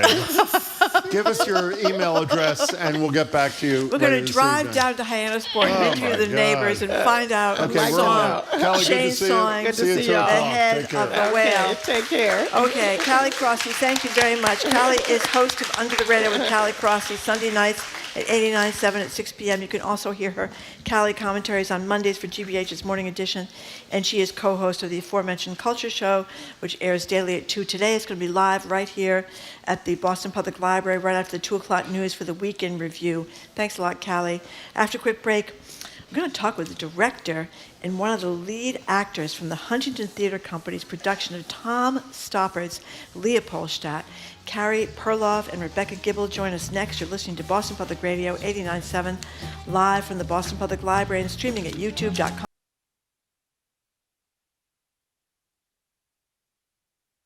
In 2020, Joe Biden won Georgia with fewer than 12,000 votes. This year, young voters could be decisive, and both parties are working to win them over. Sometimes I feel like nothing's really going to change if I don't vote, but then I realize I need to vote because that could have been like the one vote that switched everything. I'm Mary Louise Kelly in Atlanta. How young Georgians are mobilizing on All Things Considered from NPR News.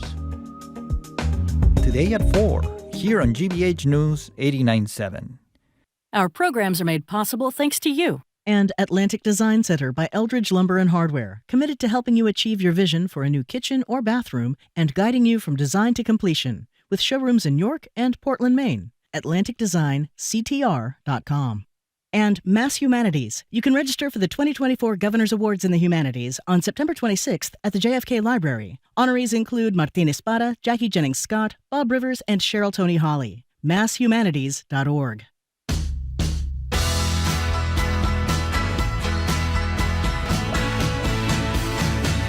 Welcome back to Boston Public Radio. I'm Jim Browdy. She is Marge Regan. We're live at the library, streaming at youtube.com/GBHs. Last year, playwright Tom Stoppard won the Tony Award for Best Play. This is the 76th Annual Tony Awards for Leopoldstadt. 1 year later, the show has arrived in Boston, thanks to the great team at the Huntington Theatre Company.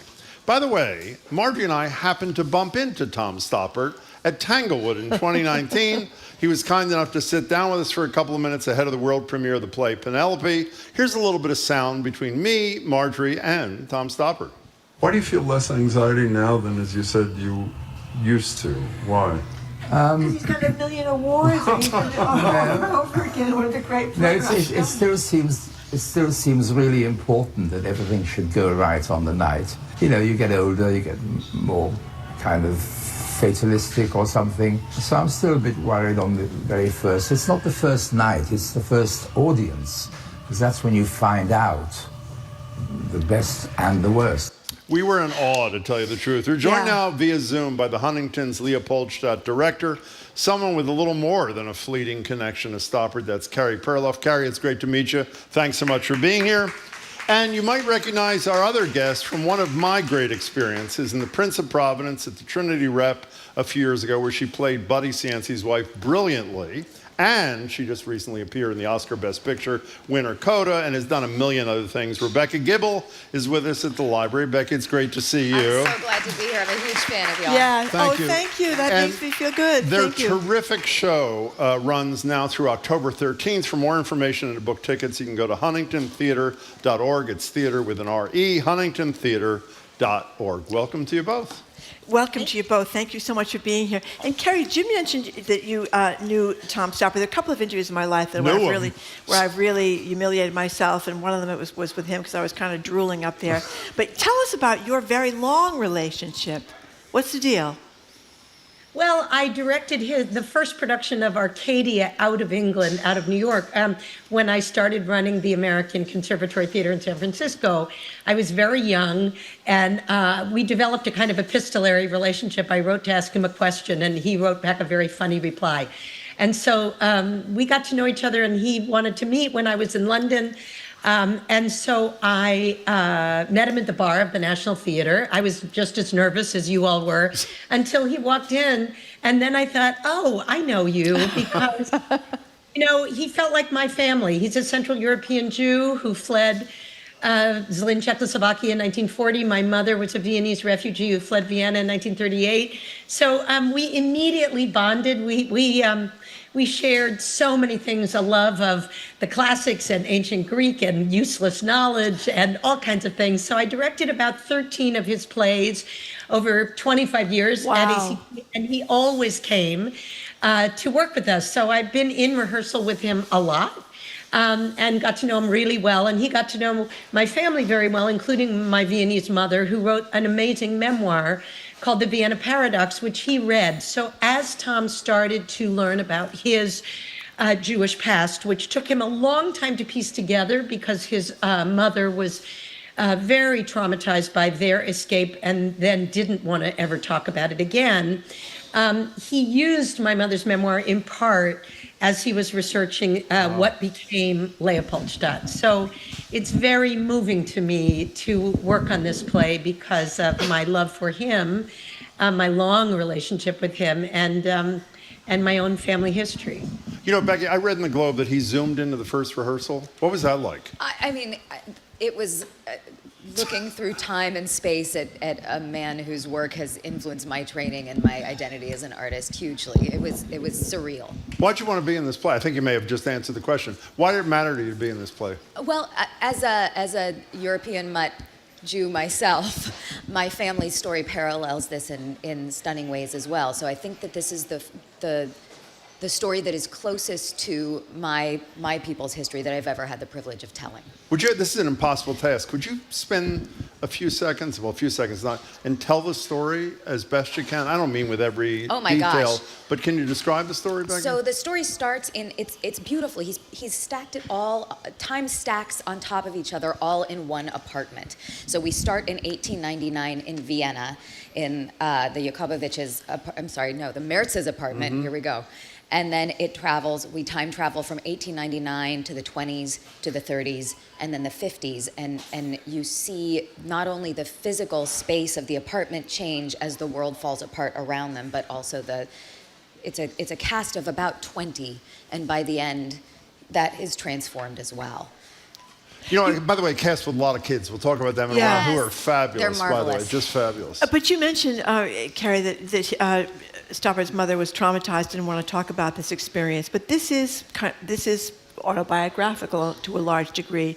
So just explain a little bit about how Stoppard came to understand what exactly had happened to his family. Yeah, I mean, he fled when he was 2, and they didn't flee as refugees. They fled as workers of the Bata shoe factory. His father was a Jewish surgeon at the factory, and the factory relocated them, crazily enough, to Singapore, where his father volunteered. It got very dangerous. The war in the Pacific happened. And his mother then was put on a ship with Tom and his older brother Peter, headed for Australia, that got rerouted and went to India. Meanwhile, his father got killed in the war in the Pacific by a Japanese gunboat. Stoppard didn't even know his father was dead, but he hardly remembered his father. He was only 2.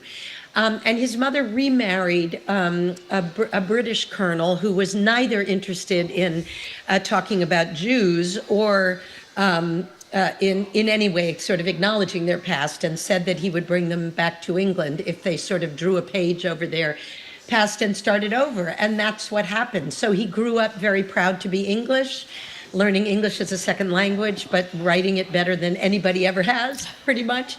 And then when he was older, he asked his mother a lot of questions. She didn't want to reply. He started going to Czechoslovakia because he got to know Václav Havel and was very involved in the Velvet Revolution, and coincidentally met at one time a cousin of his who had walked through a glass door when she was a little girl and cut herself. And it turns out that Stoppard's father had stitched that wound. And he said when he touched her scar, all the grief of his history that he had never thought about or dealt with finally welled up in him. And he began to feel culpable that he had gone around saying what a charmed life he'd led, when, as it turned out, his entire family was gassed. So he then began to ask that cousin and other people to come and talk to him, anybody who was still alive.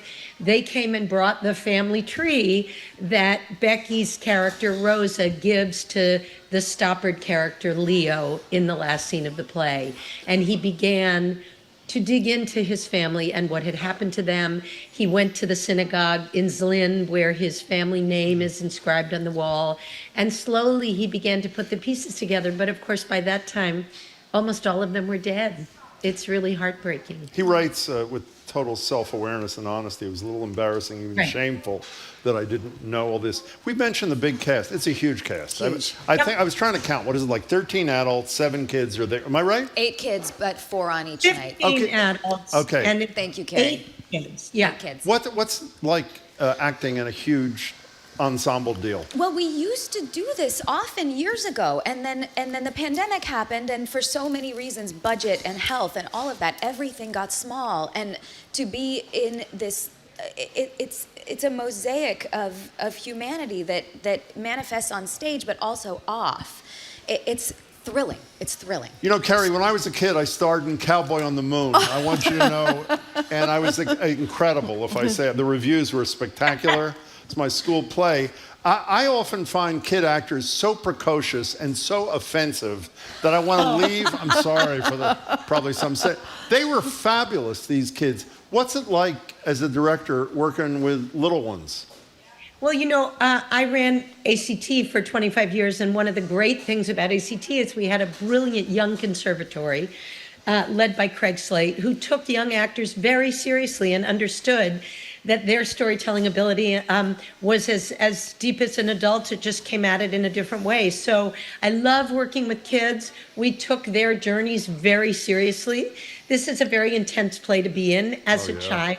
We wanted to make sure that, you know, in the scene in 1938, when they are terrorized by a Nazi, that they knew that Sam Douglas, who plays that role, isn't the same as his character, and he was so generous with them. But Carrie, have you seen Sam do his tap in and out with all the kids? Sam has a handshake with each kid. With each kid to make sure that they're okay before and after the show. It's amazing. But it seemed really important that there were children, because one of the things the most beautiful line to me in the play is when Nathan says to Leo, "Nobody is born 8 years old." I know. And yet you go through life as if you cast no shadows. So Tom puts young people in often. He did this in Coast of Utopia. It's true in The Real Thing, because he's really interested in how do we reckon with our past, and how do generations ever know about their histories? And if their parents don't tell them, how do they learn it? So in a way, for these children in Boston at this moment, and many of them are Jewish children, to be in this play is profound and is a huge part of their own family history. That's the voice of Carrie Perloff, let me just say, the director of Leopoldstadt at the Huntington Theatre through October 13, and one of the actors, Rebecca Gibble, is with. I'm sorry, Vicky, what were you saying? No, I'm sorry to interrupt. No. I watched them do the entirety of scene 8 in the 30s off stage, and watching those children listen with such specificity and attention is stunningly beautiful. You know, when you're speaking of the final, Carrie just used the word intense, which I would say is the understatement of the century. It is intense. The final scene is not intense, it's intensity on steroids, and you're the center of that final scene. When the show was over and you all went to the stage, when I saw it, I think on Wednesday night, I'm not sure what night I was there, you seemed to be really still affected by what you had just, was I reading something into it? No, you're not reading into it at all. It's an interesting thing. In drama school, they teach us so intricately how to get into a character, and it's only now that the training is catching up and starting to teach people how to get out of that emotional experience, and I'm still figuring it out because I didn't learn that. So yeah, that's exactly right. And you also talked about your own family Yeah. history. I mean, this must have caused you to maybe to think about your ancestors as well. Absolutely. Carrie mentioned Tom's family names being on that synagogue, the synagogue wall, and my family names are on that synagogue wall as well.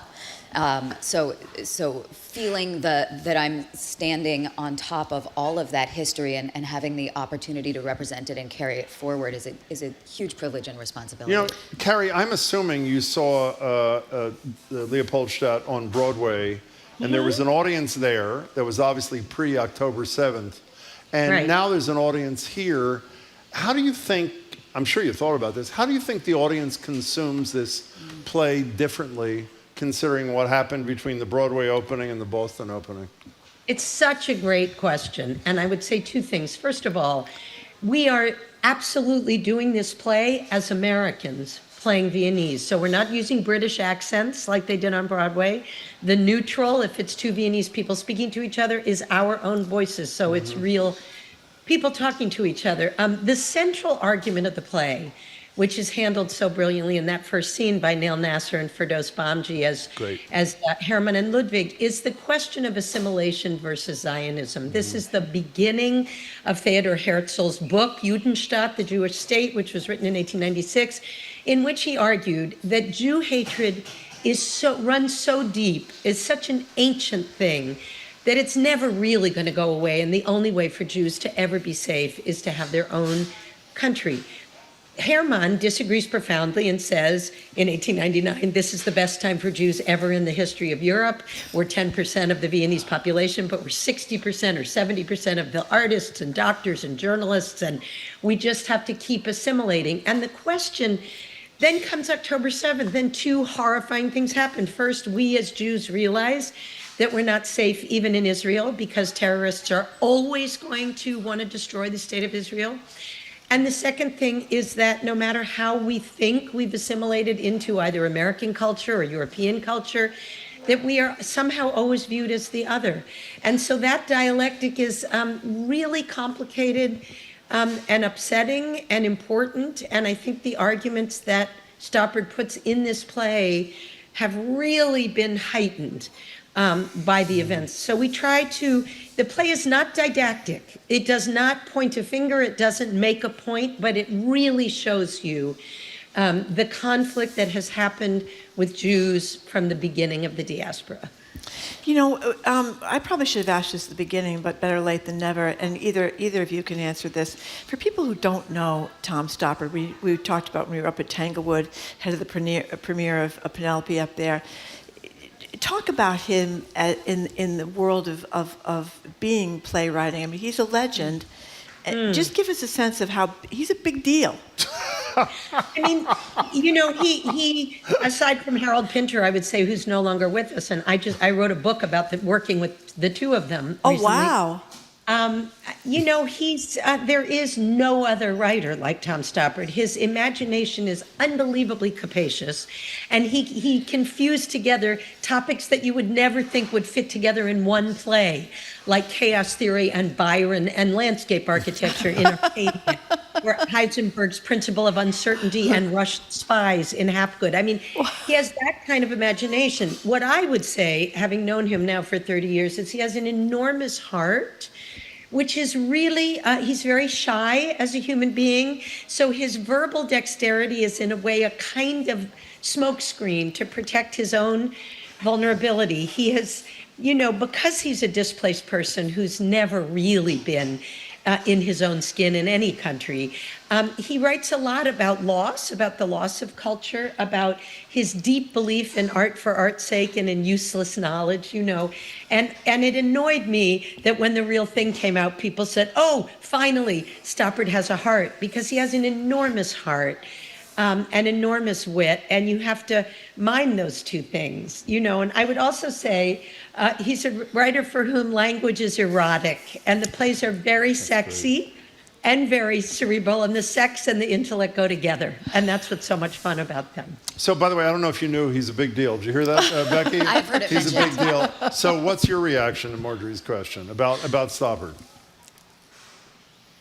I would say, God, I feel like I'm getting a master class not only from Tom but also Carrie working on this play, and the interconnectedness and intricacies of the cerebral and the physical and the heart and the gut is stunning. I don't know that I've ever worked on a playwright that fuses those simultaneously so gracefully and also so viscerally.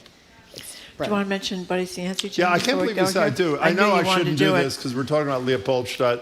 One of my favorite theater experiences, Carrie, you got to bear with us for a second here, is when I first saw you as Buddy Cianci's wife, and then a Globe reporter wrote about you playing Buddy Cianci's wife. Buddy Cianci's wife gave her first interview since he died, and then all three of you. She'd never told her story before. Oh, that's right, exactly. She never had spoken. And all three of you were on my old television show, Greater Boston. Maybe the most amazing woman I've ever met in my life, Sheila Bentley, who's the force of nature. So why is that not Prince of why is that a one and done? Well, the thing that we were talking about earlier, that big cast problem, it's a huge cast, and it was produced pre-pandemic. It is expensive to do it. It's now understudies are a huge thing. If there is a theater around that wants to produce this play, it should be produced again, because it is also about a megalomaniacal leader who is kind of seducing a huge part of his votership, and that the relevance of the cult of personality is still today. So somebody produce Prince of Providence by George Brand. It's a brilliant play. Why are you laughing, Carrie? I do think that we have to give enormous kudos to Loretta Greco and the Huntington. At Huntington, yes. Yeah. For having the courage to produce Leopoldstadt, because this play won the Tony. It's by one of the greatest playwrights ever. And I honestly think if the Huntington had not come forward and said, we're going to do the first American production, it wouldn't be happening, because as Becky said, it's big and meaty and complex and expensive. The Huntington production team is second to none. They're amazing. Given it the most exquisite costumes, wigs, light design, sound design. And that's really, it's really kudos to them. But Carrie, that's also down to you, because you took on adapting it with a smaller cast to make it producible for the U.S. And that, you and Loretta taking that on together with Tom, that's the reason for the season. That's the reason it's happening. Well, let me just say, as the noted theater critic that I am. That's right, Jim. It is spectacular, and it is as intense as Carrie said. The performers are terrific, and obviously Stoppard is a genius. So see it. You have till October 13th. October Carrie, 13th, that's right. right. It was wonderful to meet you. And we have to just say in closing, it's also really funny. I just want to That's a very good point. Yep. I know it's a play about the Holocaust, Right. but there's so much joy and love and laughter along the way. Becky carries a lot of it brilliantly, but don't despair of coming to see it. You don't want to see a grim play. It's actually a celebration of life. Becky, congratulations. Thank you both Carrie, so much for being with us. Congratulations on a wonderful production. We've been speaking with Rebecca Gibble and Carrie Perloff from the Huntington. We should say the only reason you didn't go to see it because you had COVID. I wasn't cleared enough for COVID. Yeah. I'm cleared now. I just want everyone to know, but I'm going to. We'll go but I for a wasn't. drink after. That's Let's go. right, and we could talk about Buddy Cianci.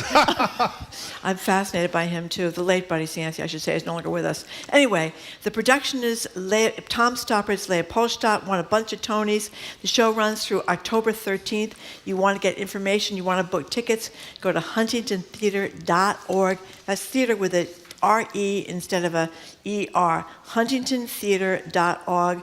Leopoldstadt through the October 13th. Thank you both very much for being with us. Both. Thanks After again. a quick break, it is finally time to get to your texts about the scandal involving GOP candidate Governor Mark Roberts. I'm not going to detail it right now, but I'll tell you when we come back. You're listening to Boston Public Radio 89.7 GBH live from the Boston Public Library and streaming at youtube.com/GBH News.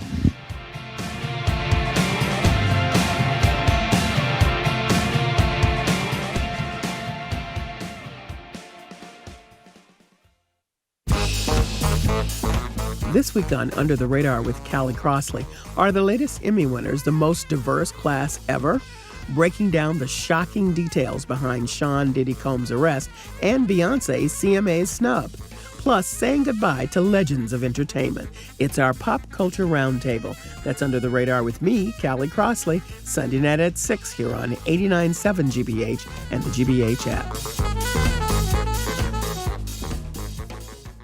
Support for our programs comes from you. And Rockland Trust Bank, committed to helping individuals and local businesses work towards their financial goals by providing financial advice and resources. More at rocklandtrust.org. Rockland Trust Bank, where each relationship matters. Member FDIC. And Mass General Brigham Health Plan, ranked number 1 in member satisfaction among commercial health plans in Massachusetts by J.D. Power for the second consecutive year. Details at mgbhp.org/everyday. Welcome back to Boston Public Radio. Jim Browdy and Marjorie Egan live at the Boston Public Library, streaming at youtube.com/CBH. North Carolina Republican candidate for governor, he's currently lieutenant governor, Mark Robinson, is doing his best to shake off a major scandal involving comments he made on a porn website over a decade ago, referring to himself as a black Nazi and a perv, and saying countless other things we really can't say on air, but Marjorie probably will anyway. Our question was this for the text segment. Let's imagine Mark Robinson running for governor of your state.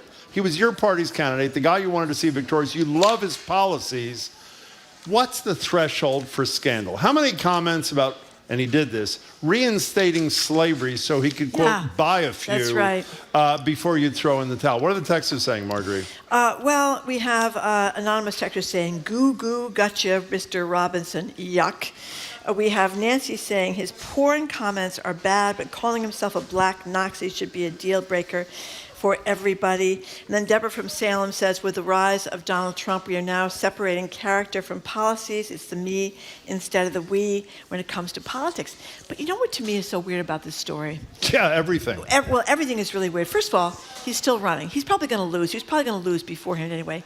But he's still running for office. Yes. We haven't had a widespread denunciation of him, from the other Republicans. I mean, a few have spoken out, said this seems a little weird to be talking about a black Nazi. Trump said he's Martin Luther King on steroids. He said it was Martin Luther King on steroids, that's right, which is very bizarre. And he says we should cherish him like a fine wine. Oh. That's what Donald Trump said. He did. Now, he seems to have caught on somewhat because... Who's he? Trump, because he hasn't had him at his rallies, and Vance has not had him at his rallies. But I guess the thing is, you think back to the quaint old days when Bill Clinton was having an affair with an intern. You know, It was like, okay, it was an affair with an intern. But this guy, and the hypocrisy of him too, he's very conservative, right? He doesn't like, he made fun of the Parkland shooter kids. He did that. He's very anti-gay stuff. He's anti-trans stuff. You mentioned the slavery stuff. Here's a guy on this Nude Africa website, very anti-trans, and yet what he's doing as a self-described perv, he says he, quote, likes, quote, tranny on girl porn, unquote, and spends a lot of times watching it and posting about it. So isn't this kind of a few steps beyond the threshold? You know what I mean? I think it may be. By the way, an anonymous texter says he should not be governor, but Clarence Thomas is getting old, and we need pervert representation on the Supreme Court. Now, there is a constructive thought about what should happen. By the way, the Parkland survivors, this guy called them spoiled, angry, know-it-all kids, the survivors in Parkland. And the irony, the great irony of this, which I love, is the same day that this comes out, Trump is speaking to the Israel-American Council last night. So that's perfect symmetry. And there, what is he saying? He's telling these people that if he loses, whose fault is it? The Jews. Jewish people, yeah. I mean, it's unbelievable. I don't know what this world is coming to, Jim. I do. You do? This. Thank you. Okay.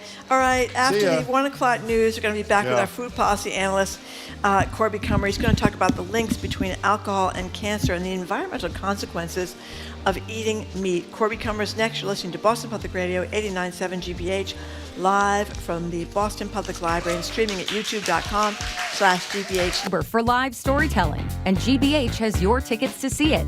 It's true immersive stories told live at the Wilbur Theater. Learn more and reserve your tickets now at gbh.org/moth. Support for GBH comes from you. And the Umbrella Arts Center, presenting Network, a multimedia stage adaptation of the Oscar-winning classic film, September 20th to November 3rd, theumbrellarts.org. And Willow Hill School on a 26-acre state-of-the-art campus in Sudbury, offering 6th through 12th graders embedded social, pragmatic, and executive functioning support in all classes and a range of extracurriculars. willowhillschool.org. Trusted, local, news. You're listening to 89.7 WGBH, HD1 Boston, online at gbhnews.org. GBH News with NPR. What matters to you.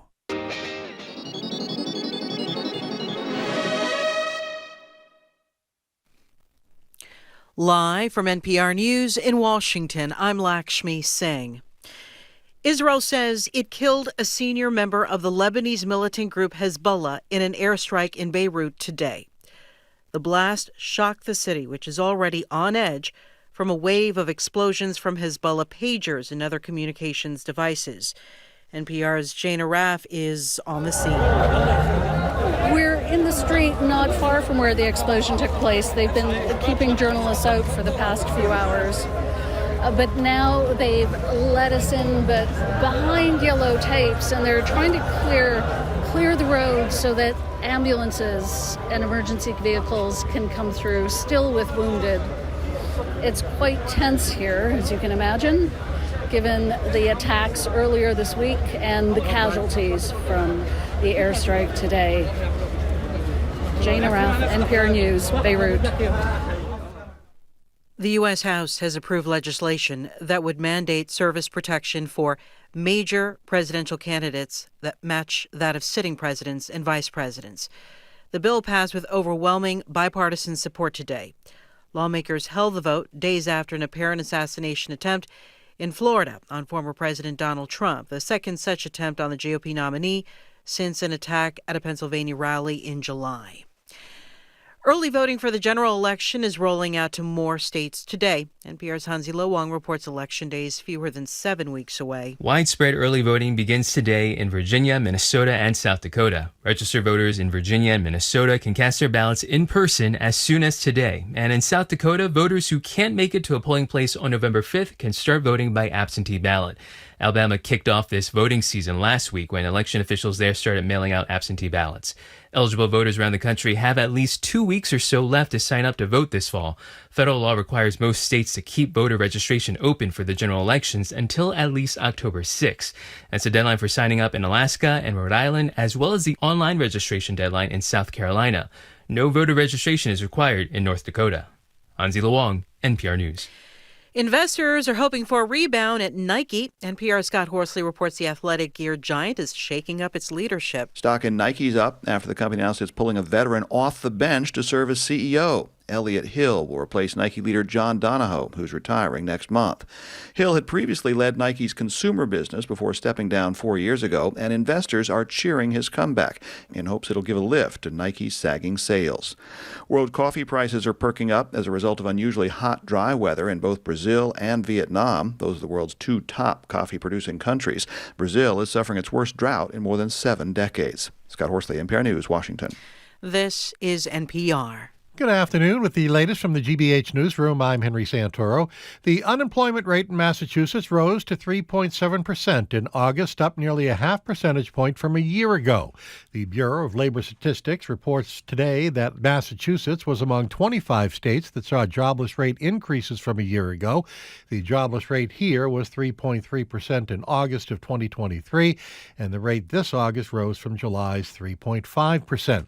Meanwhile, Massachusetts still below the national unemployment rate of 4.2% in August. Massachusetts also gained 40,000 jobs from August of last year to August of this year. The Federal Environmental Protection Agency has launched a competition to find a method to reduce the toxicity of PCBs in rivers. But the EPA says even if the contest identifies a cost-effective solution, it won't eliminate a PCB disposal site in Lee that is planned as part of the cleanup of the Housatonic River. Advocate Tim Gray calls the competition a pretend exercise. We think this whole thing is a joke unless we intend to seriously use it at the site. Gray heads up the Housatonic River Initiative, which is against the disposal site and has been pushing for the use of alternative technologies. The EPA says if an innovative treatment is found, it could be used at other PCB-contaminated sites. Red Sox and Twins at friendly Fenway tonight. Rain mid-60s tonight. More rain overnight tonight, low in the 50s. We're at 67 right now. This is GBH News.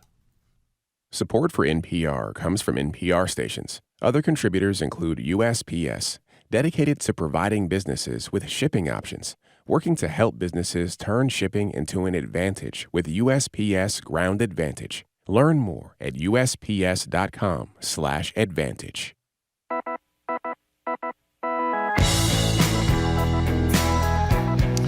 Eastern Browdy, I am Marjorie Egan. Welcome to hour number 3 of Boston Public Radio. We are broadcasting live from the Boston Public Library and streaming at youtube.com/GBH News. Wow, that's exciting. That's exciting. How'd you like that, Jim? It was very fun, thank you. Very fun. Hello again. You weren't even applauding for yourself, I which was. is a rarity. I always am, just to make sure we get over just the top. top. Just in case nobody else is. That's right. We're joined now on Zoom by Corby Kummer. He's a multiple James Beard Award winner, executive director of the Food and Society Policy Program at the Aspen Institute, and a senior editor at The Atlantic, and a senior lecturer at the Tufts Friedman School of Nutrition, Science, and Policy. Hello, Corby Kummer. Hi, Corby. Hello, Jim. Hello, Marjorie. Hey there. So really, just not to start in such a down note, but it is a pretty down note. Significant links between alcohol and cancer, and some links to young people developing more cancers? You know, I knew you wouldn't like this story, Marjorie. No, I know. So the story is that the news is becoming increasingly bad about alcohol's effect on health. And you've probably talked on the show about the disturbing rise in colorectal cancer and gastrointestinal tract cancers in young people. That is like between 30 and 40. In the past 10 years, it's been rising almost 2% a year between 2011 and 2019. Really alarming rates of breast, thyroid, colon cancer, and rectal cancer in young people. And now there's an association between alcohol and all those cancers. There's no definitive reason that the young people's rise in cancer has occurred, but there's new studies saying that 40% of all cancer cases are associated with risk factors that we can eliminate, and fully 5.4% of cancers in the US, 1 in 20, were attributable to alcohol consumption. That's big. Yeah, go ahead. We've had this discussion with you maybe 5,000 times. Butter is good for you, butter is bad for you. Eggs are good for you, eggs are bad for you. How is a real person supposed to know whether this is the authoritative word or there's going to be a different word down the line? Because I know I've mispronounced all the time. Resveratrol, is that how you say it? Right. Pretty good. Right, okay. The chemical in red wine, not so long ago, 5 years ago, 10 years ago, you drink it, you have to drink a lot of it theoretically, is going to do something great to you. And now they explicitly say in this most recent study, that's BS too. So on a serious note, how is someone who's not a scientist, and maybe even a scientist, supposed to know whether this is, as I say, the authoritative final verdict? I'm really glad that you're reading all of my social media streams, because when I tweeted and linked in this story, I said the real risk is a skeptical public that says we're going to ignore this message till the one we want to hear comes along, because it will. And I talked about first the red wine paradox in the 1980s that said, have a little red wine, it's going to be great for you. Then Mediterranean diet, there were proposals, I won't name innocent parties, who said wine always has to go with the Mediterranean pyramid for the Mediterranean diet complex because it's good. Eat, drink, and be healthy. So we really thought for years, even the dietary guidelines themselves from 2010 onwards said a certain amount, they weren't specific, of alcohol consumption can be associated with increased heart health. Right. The American Heart Association got on board with this. They started backing away from it. When I say they, both the U.S. dietary guidelines and the American Heart Association in the past 10 years. It sort of had its heyday from 2010 to 2015. But yes, Jim, the public gets really confused and annoyed at these messages. And the overarching point about these new associations with alcohol and cancer is that most of the public never thought that alcohol was associated with cancer risk in the first place. It's completely new to us. And, you know, it's bad and it's alarming. But one of the things, though, that I'm not clear on, if alcohol is linked to these cancers in younger people, are younger people drinking that much more than anybody else in previous generations? We talk about binge drinking from time to time. I think it's terrible the way colleges, you should be I thought they said even moderate consumption is harmful, don't they, moderate. or do they? Right. So I'm just wondering, I mean, people have been drinking for centuries and centuries and centuries, so why now?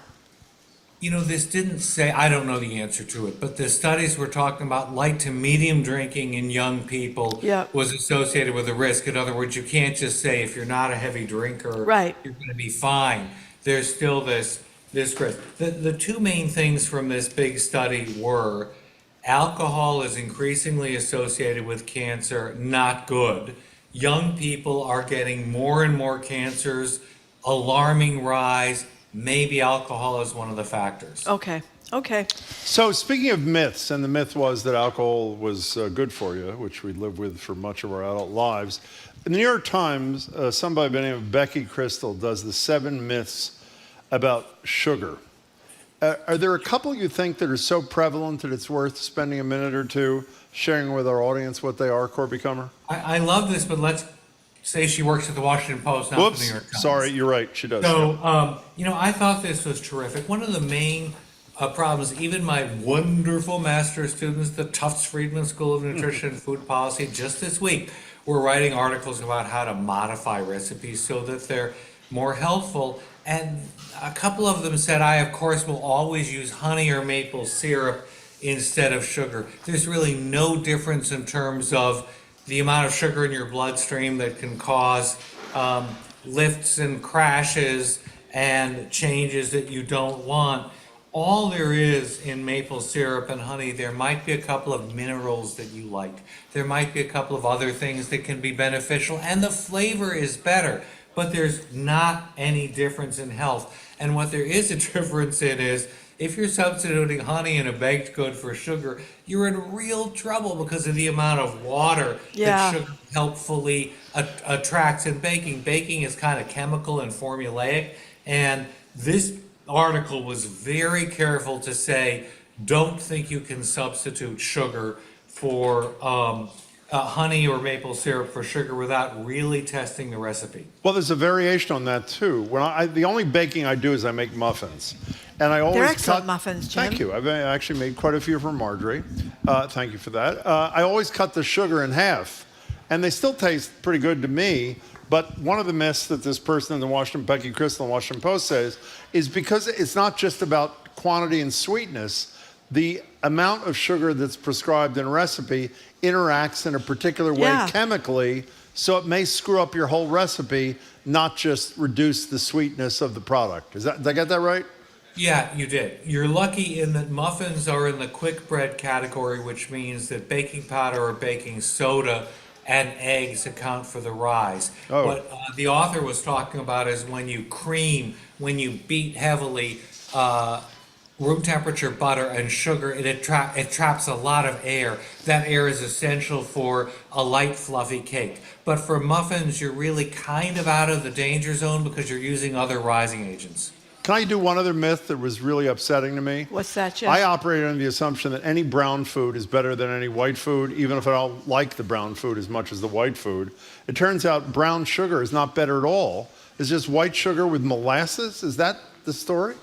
How is it you're learning this so late, Jim? But the answer, without being condescending, is yes, that's right. There's Too late. raw sugar, demerara sugar, and turbinado sugar. Those are expensive. They're brown. They are more raw and slightly better for you. I always buy Muscovado because it just has a much better, richer flavor. But it's really hard to bake with because it's not granulated. What we buy as granulated brown sugar is just the same as white sugar with a little molasses thrown in. Okay, so... Did you know any of this, by the way? No. I mean, you do a decent amount of baking.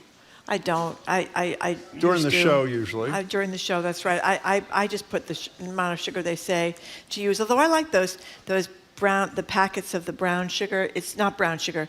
It's white sugar, but it's kind of tan colored. You know what Well, I'm then talking it's not about? white, then. It's not white. They call it sugar in the raw. Sugar in the raw. Thank you very Wow. much. I guess I've been deluding myself that it makes any difference whether I have sugar in the raw, but it sort of tastes better to me, maybe because it's more crystallized or something like that. Got it. It's the flavor. That's the difference. Yeah, the flavor is different to me. Anyway, we've talked a lot about the cost. I mean, everybody's worried about the cost of food at the supermarket. So I don't know how far we're going to get considering the heavy environmental toll that beef takes and what it would cost to really account for that environmental toll in how much we pay for beef. But this story is basically arguing that beef is so bad for the environment, we should be paying more for it to dissuade people from eating it. Isn't that what they're saying here? Love this long graphic story the New York Times did in advance of Climate Week at the United Nations. Next week is the United Nations General Assembly, when everybody comes together and blocks traffic in all of Manhattan for an entire week. But it's a huge international kind of festival. It coincides with UN Climate Week. And there's going to be lots and lots of food conferences and food and climate change activity in New York City next week. The Times did a great graphic introduction to the idea of true cost accounting. What is true cost accounting? It takes the economic term called externalities, which every economist, like my wonderful colleague Will Masters at Tufts Friedman School of Nutrition, second plug, he's come out with a new book that helps explain these. What are these external externalities? It's if you account for the costs of a burger at McDonald's, what's it going to do to your health and the healthcare system in 20 years if you have lots of these burgers? Beef is so much more environmentally damaging than any other form of food we eat. As the Times piece said, it's not even close. The Times piece introduced me to a foundation I didn't know called True Price, a Dutch nonprofit group that really does analyses of it. So what would happen if you were forced to pay these environmental and healthcare costs of your pound of ground beef? So a $5.34 package of 1 pound of ground beef would go to, I think, $22 if you had to pay everything. What I really didn't like was cheese would double per pound. Yeah. Because of the amount of water and land for cattle to graze to make the milk that makes cheese. So there's lots of these external costs, which we're never going to pay. No food company, no supermarket is ever going to charge it. One actually tried in Germany, I think 2 years ago, for a week. And it's not that everybody stopped buying food, but they did stop buying beef and cheese and dairy products. It was really interesting.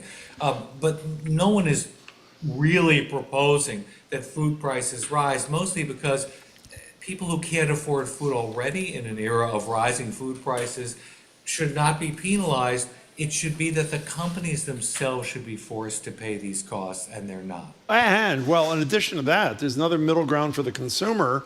Pass a law that mandates that the real price, or whatever the hell they call it, the full price, is on the package. You pay the price you've always been paying. But for example, beef, as you said, goes from $5.34 when you add in emissions, including cow burps and manure, water use, including grow food for cattle, ecosystem effects, mainly from using land to grow food for cattle, it goes to $27.36. Do that, and then you're able to see, while beef goes up 500%, not in real price, but the estimated full price, to $27.36, chicken only goes from $2.20 to $4.03, less than 100%. And tofu, and I'm not a huge tofu fan, but nevertheless, goes from $2.42 to a mere $2.63. So at least you're sort of educating the consumer who pretends, like me, to care about the environment, but then buys beef rather than tofu. So at some you can point, get chickpeas, Jim. And chickpeas are in the same sort of a situation. Filet mignon or chickpeas? So in any case, Sirloin steak or chickpeas? Got it. We got the concept there, And Marjorie. the answer is always chickpeas, is it not, Marjorie? The correct answer is always chickpeas, but an awful lot of people like meat. I mean, well, you eat chicken much more than you eat beef. You're a responsible person. It's not that really responsible. I was never that crazy about red meat taste-wise, so it was easy for me to be responsible. But it is discouraging even in the debate, how climate change is like the last thing anybody mentions. Wasn't the question like with 5 minutes left in the debate? It was like at the very end of the debate, and you hear people just not seeming to care. Well, except Donald Trump said he loves clean air and loves clean water. He So loves that's clean good air, enough for me. loves clean water. Don't you think? But he said if Gavin Newsom doesn't behave himself when he becomes president, he's not going to give him any water to fight the wildfires out there. How do you like that? Well, I don't want to be cynical, but so many Republican politicians will brag about their complete sustainable hobby farms and how they'll only eat organic meat, but they won't do a thing to try to make that affordable for the rest of the public. Talking to Corby Connor, our food guy. Here's not really good news, because we're the only ones, I guess, where it's doing any good. But at least Massachusetts is leading the way on these keeping uneaten food out of landfills that comes from commercial places, restaurants, grocery stores, that kind of thing. So we're doing well. I guess everybody else is doing poorly, but we're doing well. It's fantastic news. Yeah. Massachusetts made national headlines. Science magazine had the first study of state-by-state effects on landfill and whether it was reduced or not by bans that many states and New York City have enacted against putting uneaten food into landfill. So like it's against the law. Massachusetts had a 7% drop in total landfill and incinerated waste in the first 5 years of implementation, and other states like California that were also really early on the mark with this ban had very little, like no meaningfully reduced landfill waste. There are a couple of problems with the study. In some places like New York City, the ban is new enough that science couldn't evaluate it, and the data is messy and hard to compare. Nonetheless, the main reason that Massachusetts was said to be doing so well is inspections. They actually tried to enforce this and impose fines and go out and have the person power to see were these big commercial food manufacturers and catering companies and big institutions that serve food, were they actually complying? And other states didn't mount this kind of enforcement mechanism. You know what's neat? You see more and more people that are composting their food. If you drive down the streets in Boston or in Brooklyn, I'm sure they do it in Cambridge too. You see all sorts of people that are, and it's kind of fun, actually. It makes you feel much less guilty about the food that you haven't gotten to and are throwing out. Oh, it does. Yeah, it does. What's that thing called, which we've discussed with you, the app, where you go to the restaurant, you go on the app, whatever leftover food they have, you can go get it at an incredibly reduced price. Too good to go or too good to waste. Was it too good to go? Can somebody look that up? It's fabulous, by the way. We had the people on a while ago. So can we try to end on an up note with our guests. This is not quite an up note. It is not. Let me read from the CNN story. More than 3,600 chemicals that leach into food during the manufacturing, processing, packaging, and storage of the world's food supply end up in the human body, and some are connected to serious health harms. A mere 3,600 chemicals leach into our body. I guess the good news is it's not 36,000 chemicals. Well, you know, this is why I think, how can they tell what is causing all these cancers among young people? Is it the chemicals from the food? Also, the part of the story is they don't even study the impact of a lot of this. Yeah. I mean, it's like there are so many bad things floating around. You know, who knew? I mean, when do we know that our gas stoves were all so bad for us? I thought the moral of this story is you might as well have like a gallon of bourbon every night, because it's surely not worse than the moral of this story. It's not, sorry, what is the moral? Many people who read these studies will come away with that. Sorry, what is the moral then? The moral is that the FDA should be given actual enforcement power over these chemicals. Often it's just the USDA or the Environmental Protection Agency. These forever chemicals, which are in food packaging, which don't go away, whose health effects are not well understood, are not carefully monitored or regulated, and they fall between different agencies. And so companies aren't made to keep BPA out of tuna cans, out of different forms of plastic packaging, out of the cardboard salad containers at wonderful, healthful salad places we all go to for a sad desk lunch. And so stronger regulation, that's the answer. And the reason that isn't done is because the chemical companies, I know this is obvious, but why not state it, have much more power than we do. Is that the obvious answer? Well, the lobbyists do, but also the different agencies have jockeyed for power, and FDA has been so underfunded that even for the enforcement powers they have, they're unable to exert those powers. So why does you just said a minute ago, instead of the FDA having jurisdiction, the EPA and somebody else does. Why doesn't the EPA do a good job in lieu of the FDA doing it? Have you seen what Republicans are trying to do to the EPA? Okay, well, that's the they're answer to that essentially question. trying to destroy it. Okay, And thank you. That's one of the things that, again, you get accused of being partisan, but I mean, there's one party that's trying to actually get the clean air and clean water, and one party that's trying to curb efforts to clean it up at every turn. I mean, the Project 2025, which you talk about regularly, which Trump says he knows nothing about, even though all these people work for him and they are part of his policies, wants to make it difficult for these regulatory agencies to regulate, so the EPA won't be able to come in and clean things up. Well, it's already happened. The EPA has been gutted Yep. in air and water last couple of years by the Supreme Court. I don't know who wants air pollution and water pollution and everything else. I just don't. Factories that make money. That's a very good Yeah, point. I So, guess Corby, before you go, we're going to have a deep discussion with our listeners afterwards on which Marjorie and I have diametrically different positions. That's right. And the question is sparkling water versus flat water. Where are you and why? It depends on the time of day. I get to be vague and squishy on this. I think it's incredibly satisfying and delightful, but it isn't particularly quenching, and you shouldn't have it in the air because it's not properly hydrating. And it also causes problem to your gastrointestinal tract There you go, because Jim. it's got acid in it. But I enjoy it, and I order it a lot. By the way, everything I read this morning, even though you are a food Amazing expert, you're still standing up. says it's just as hydrating. I probably drink 10 seltzers a day. And I drink roughly. And Marjorie is a flat water person. And what are you laughing about? A text, this is from Ray in Newburyport. Go ahead. Who says, summer's over, the days are turning gray, it's raining. You just gave us a 30-minute reminder of the Holocaust, followed by a brief update and a perverted gubernatorial candidate, and now you want to take away our bourbon and our beef. What did we ever do to you, Boston Public Radio? That's a fine point. Corby, it's wonderful to see you. Thanks for sharing in that exercise. Sorry, Be well. Ray. Next time we're going to share bourbon and burgers. That's Be right. fine with me. But see you later. But I'm very distressed because, Ray, we're going to go on to complain about water and No, we're not going to sparkling water in complain. We're just going to say a what our couple of seconds. preferences are. Okay. No, we're not. All right. Thank you very much, Corby Thank you, Kummer. Corby. Thank you. We've been speaking with Corby Kummer, Yeah. a multiple James Bitt Award winner, He Executive is. Director of the Food and Society Policy Program at the Aspen Institute, a Senior Editor at The Atlantic, and a Senior Lecturer at the Tufts Friedman School of Nutrition Science and Policy. Okay, up next. Do you take your water sparkling or still? Even though we all know using bottled water is bad for the environment, do you have a specific brand of water that you stand by? Polar Seltzer, San Pellegrino, Voss.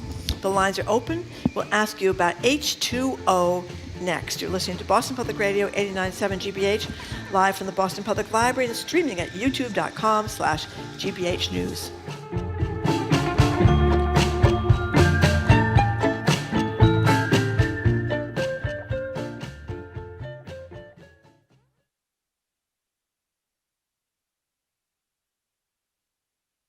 I'm Jared Bowen. Today on The Culture Show, Sean Combs has been one of the most powerful figures hip-hop will ever know.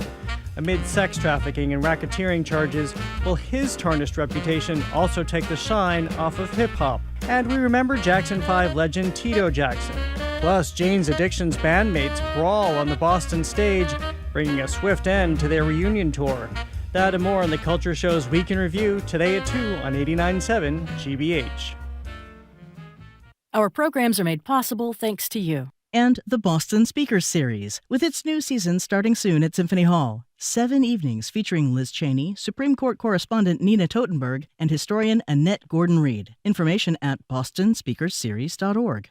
And Newport Mansions, presenting Wild Imagination, Art and Animals in the Gilded Age, an exhibit exploring how this tumultuous period shaped the roles of animals in our modern world. On view at Rosecliff.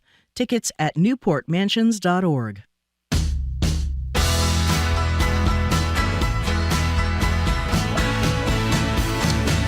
Welcome back to Boston Public Radio. Jim Browdy and Marjorie Egan live at the library, streaming at youtube.com/GBH News. You just heard Jared say he's going to join us a little later. Culture Show, 2 o'clock here live today at the library. So if you're here, stick around.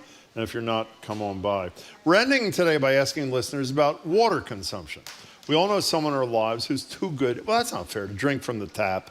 And if you don't know someone like that, take a look in the mirror. It might be you. Here's a clip of our lead producer, that's Jamie, of course, tasting a new variety of San Pellegrino. I have a very interesting water for you. And this is a water nobody else can access this in America. That's my favorite. That's actually a clip from Zac Efron's Down to Earth series featuring a water sommelier offering him a rare bottle of water from Slovenia. We're inspired by, I thought it was a semi-useless piece in the Washington Post about which type of water, still or sparkling, is more hydrating. The lines are open at 877-301-8970. Call or text.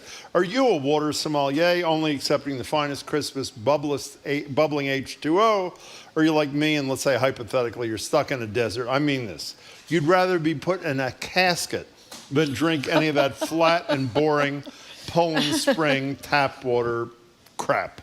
877-301-8970. Now, I am drinking during the show, if I may hold it up, a Polar Spring from the Newsfeed Cafe seltzer water. What are you drinking, Marjorie? I am drinking plain water. It's from box water. It's better. It's from the Newsfeed Cafe here. Thank you. And I have my brand new, I'm trying to be hip, Jim, my brand you have new a Stanley? I got one now. How much that cost you? $35. That's not that no, horrible. And then I put Ultimate in it. It is an electrolyte. That's good. I think if someone's going to tell me electrolyte's going to kill me. I hope not, because I use a lot of electrolytes. Okay, so why do you prefer? You will, unlike me, I will not touch still water.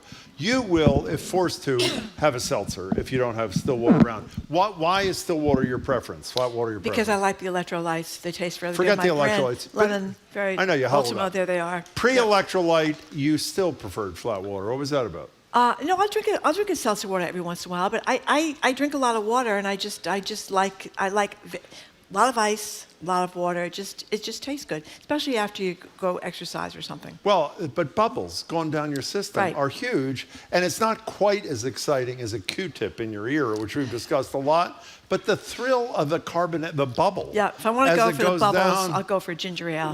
Well, in any case, I love ginger ale. 877-301-8970. How many calories are in this, by the way? I know you don't care about that. There's zero. Zero calories. And by the way, I hate to disagree with Corby. I read a lot about hydration this morning, including in that, as I said, semi-useless story that prompted this. The hydration impact of carbonated versus flat water is virtually the same. The only thing they say that the flat water, the tap water adds, is there's fluoride in almost all of it. So if you're only drinking seltzer, you should probably add a little fluoride to your... How do you add fluoride to your diet? What do you do? I thought it was... Brush your teeth or something? Yeah, it is in the water. No, but not in a seltzer can. No, it's in a tap water. I mean, a lot of people use... I use one of those Brita filters because that's so nice. I don't really trust the tap water. Well, Boston's is pretty good. It is. Yes, I remember interviewing Paul Levy a million years ago after they did the MWRA, water refill. yes. He just said if you're worried about it, let anything kind of that stuff, you just let it run in the morning for like 20 seconds and then you're all set. So we don't want to just know which you prefer. We want to know why you prefer which you prefer. Is that fair, Marjorie? Here's Dr. Kaki from Woburn saying, it was crushing when all the reports started coming out about the high levels of PFAS in many seltzers and other bottled waters. No. Can someone check that? Oh, Jamie, I tell you. Can you check that? Yeah. PFAS, forever chemicals. That's what in Dr. water Kaki says from Woburn, whoever Dr. Who the hell Kaki is Dr.? I don't know who Dr. Kaki is, just texted. When my friends get together and don't feel like beers, we drink polar seltzers. Grapefruit is preferred, and we refer to them as blanks. That's from Harry in Salem. Can I tell you something? One last thing. I consider myself, we'll get to your calls in a second, sort of an expert on carbonation. And I said for years, you of course will not remember this, when we were on the other radio station, we had one of the brothers from the family that owns Polar Seltzer. This is in Worcester, right? Isn't that where they are? Yes. We had one of those brothers on, and I said to him, my thesis as a consumer is the bubbles are more explosive in a can than they are in a bottle. And you know what he said? True. I was right.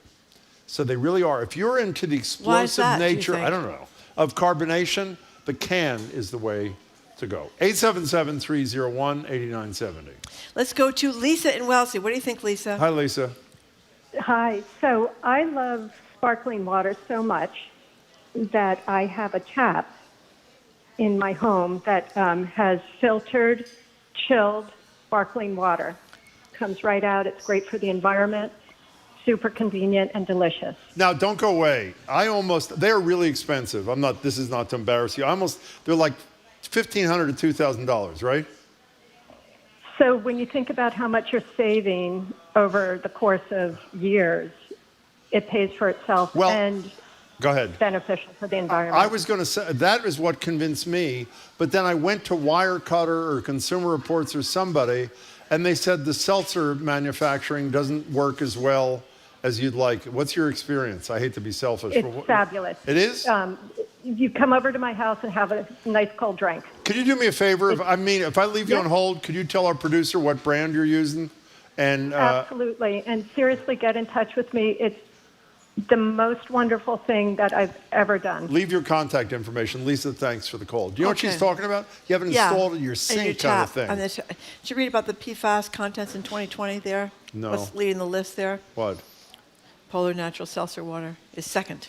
What? Topo Chico natural mineral water. I've never heard of it. It's really good. Our staff, Zoe just looked it up for us. This is according to Consumer Reports. PFAS are everywhere.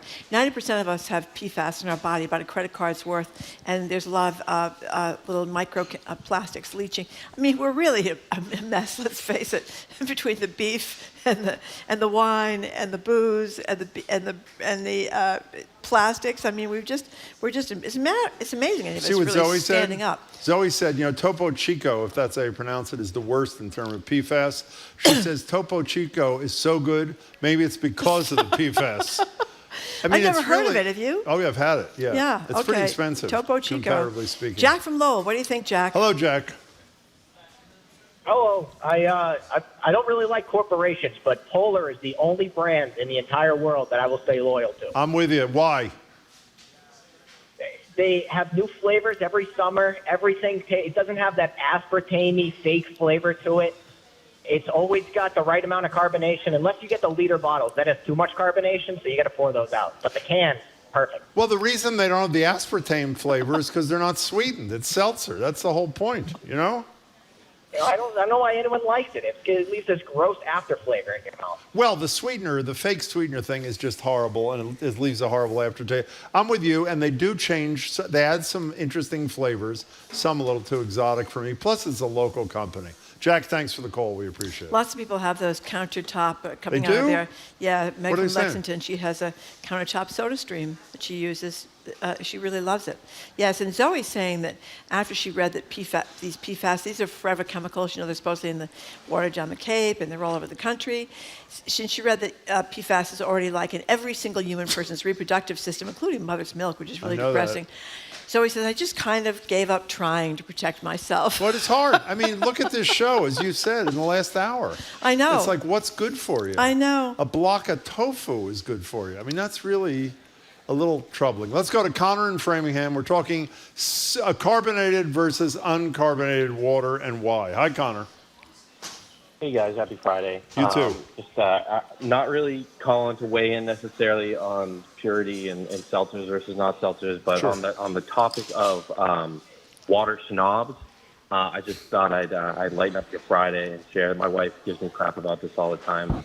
So I can only drink cold water. The invention of the ice maker is the best thing in the world. Absolutely. But we have three young daughters, and my 3-year-old and my 2-year-old will now only drink ice cold water. They will not drink room temperature water, warm water. And so my wife, every night before bed, they ask for a little water bottle of ice water, and my wife's like, "You made 2 little water snobs." So that's great. So I just thought I'd leave you with that note. It's tap water if it makes you feel better, but fluoride, I guess. But, That's actually anyway, a fabulous, happy Friday, guys. fabulous story. Connor, thanks for calling. I was talking to Jamie before the show. He's a seltzer guy too. Yep. And he said, which is true for me, the only time he would ever drink flat water, only if there wasn't seltzer, but the only circumstance is in the appropriate glass and have it like freezing cold, almost like a block ice kind of thing. Well, usually if you go to a restaurant, they ask you if you want sparkling or plain water. You usually get a lot of ice in there too, don't you? Does that not bother you? By the way, I am, as you know, as pro-restaurant and particularly independent restaurants. Why do they ask? Why do you have to ask for water? I don't know. Give me a damn glass of water. You have to ask for bread in a lot of places I know now, that. too. That really really distresses upsets me. you. Corey in Winter Hill has a point, Jim. Polar Seltzer is really missing the boat with the ad campaign. What's so wrong with the polarization of America? Oh, I Isn't love that. Cute? Aiden wrote us a note. Mm-hmm. He says, you guys aren't going to like this, but underrepresented in this conversation. I know a lot of people do this, Aiden. Hot to warm, flat water. Put a little lemon and honey. You have the perfect, most hydrating before bedtime drink. I know a lot of people who drink hot water with that kind of crap in it. Yeah, but what about brushing your teeth? The honey's going to stick to your teeth. You got to get out of bed and brush your teeth. You got to brush your teeth right? afterwards. Oh, you can brush your teeth afterwards, then it takes away the lovely taste. 877-301-8970. And by the way, can I just say, if anybody has expertise as opposed to me, well, Corby has expertise. Corby said it's less hydrated than carbon. I don't think he's right. The story's if anybody really, it's about the same. They're about the same. Yeah, give us a buzz. Dave from Mansfield says, Polar Seltzer Grapefruit is the best. Add a little ruby red and vodka, and you really got something going. Yeah. There you go. I don't like heavily flavored, but in any case, Maggie on the road, you're on Boston Public Radio.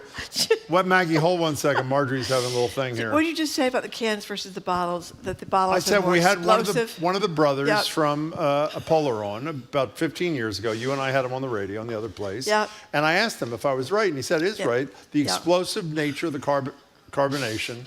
She's about to ridicule me. One of the texters says, I really don't know if I want my drink to have a quote-unquote explosive nature. Well, in any case, you know what I mean. I mean, heavy-duty carbonation. Do you not like bubbles in your throat and your mouth? Do you not like bubbles? I do. That's why I drink ginger ale. Well, okay. Yeah. How often do you drink ginger ale? I would, whenever I need that bubble kind of thing going on. Jim, Maggie on the road, you've been very patient. Hi. Hi, Jim and Marjorie. Hey.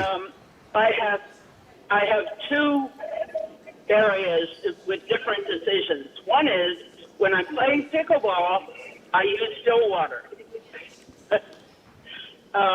Why? This is I forgot. This is pickleball Maggie, by the way. But go ahead. Go ahead. Yeah, so when I'm playing pickleball, I use still water. Yeah. When I'm not playing pickleball, I use the soda stream. And, you pump up your soda stream and you put the bottle in the refrigerator.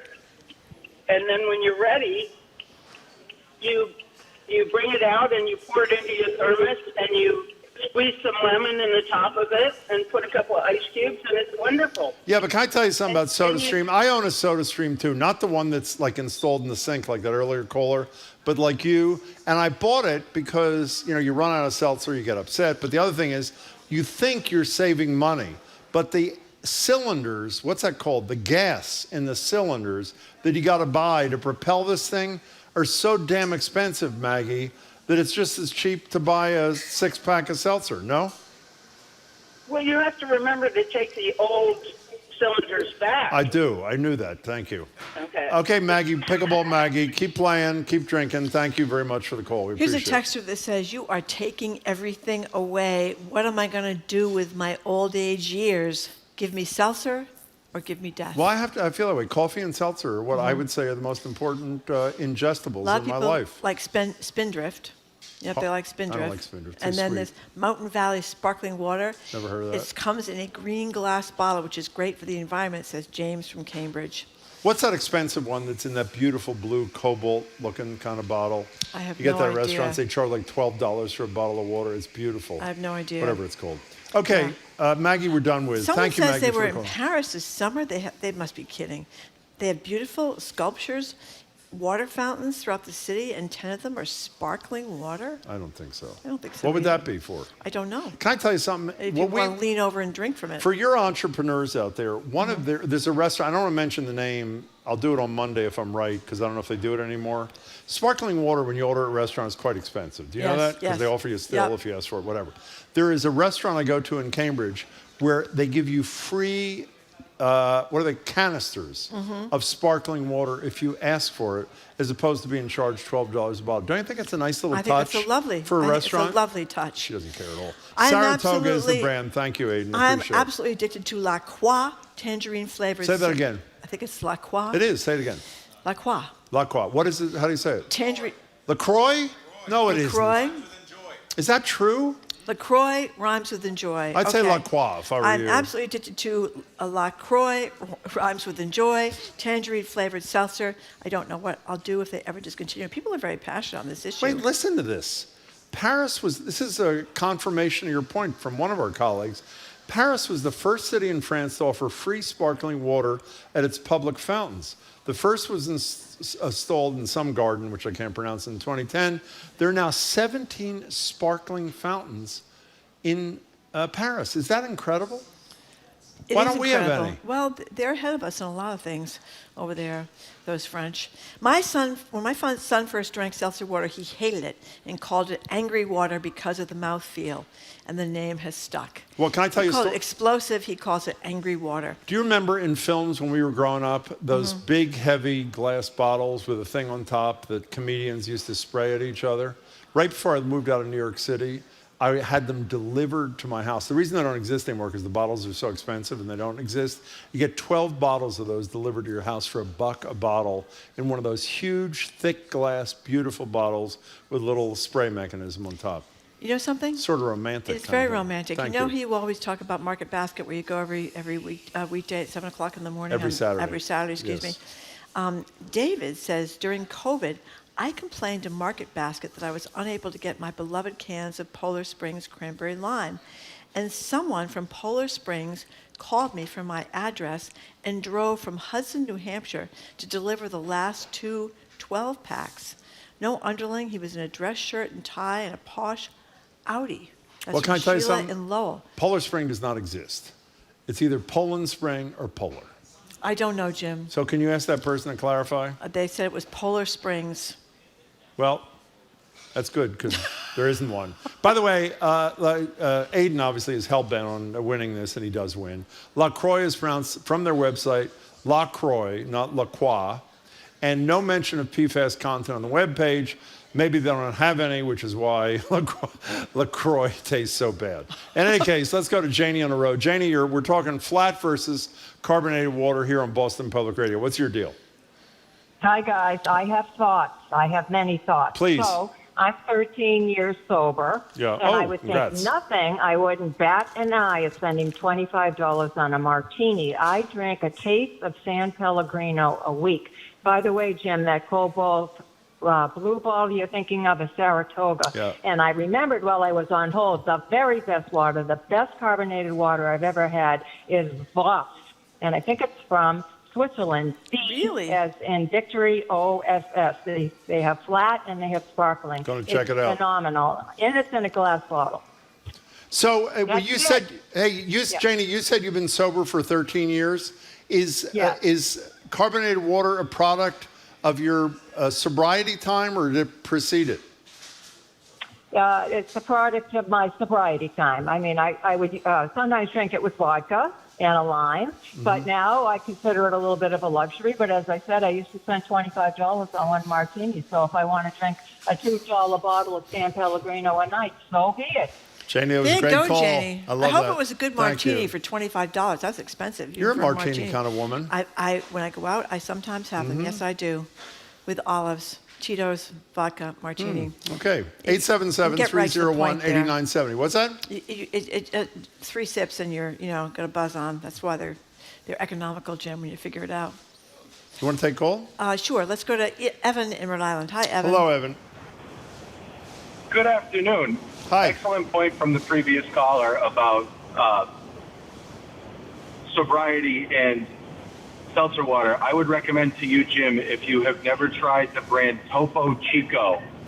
Yeah, a couple of people have said that one. Topo Chico. Well, I have tried it, and I like it a lot. It comes in a glass bottle only, right, Evan? It may come in cans now. I think Coca-Cola bought them, but it's available. So. But don't go away. Evan, when we were looking at the Forever Chemical thing, the highest concentration, according to Consumer Report, of Forever is in Topo Chico. Does that upset you, or you don't give a damn?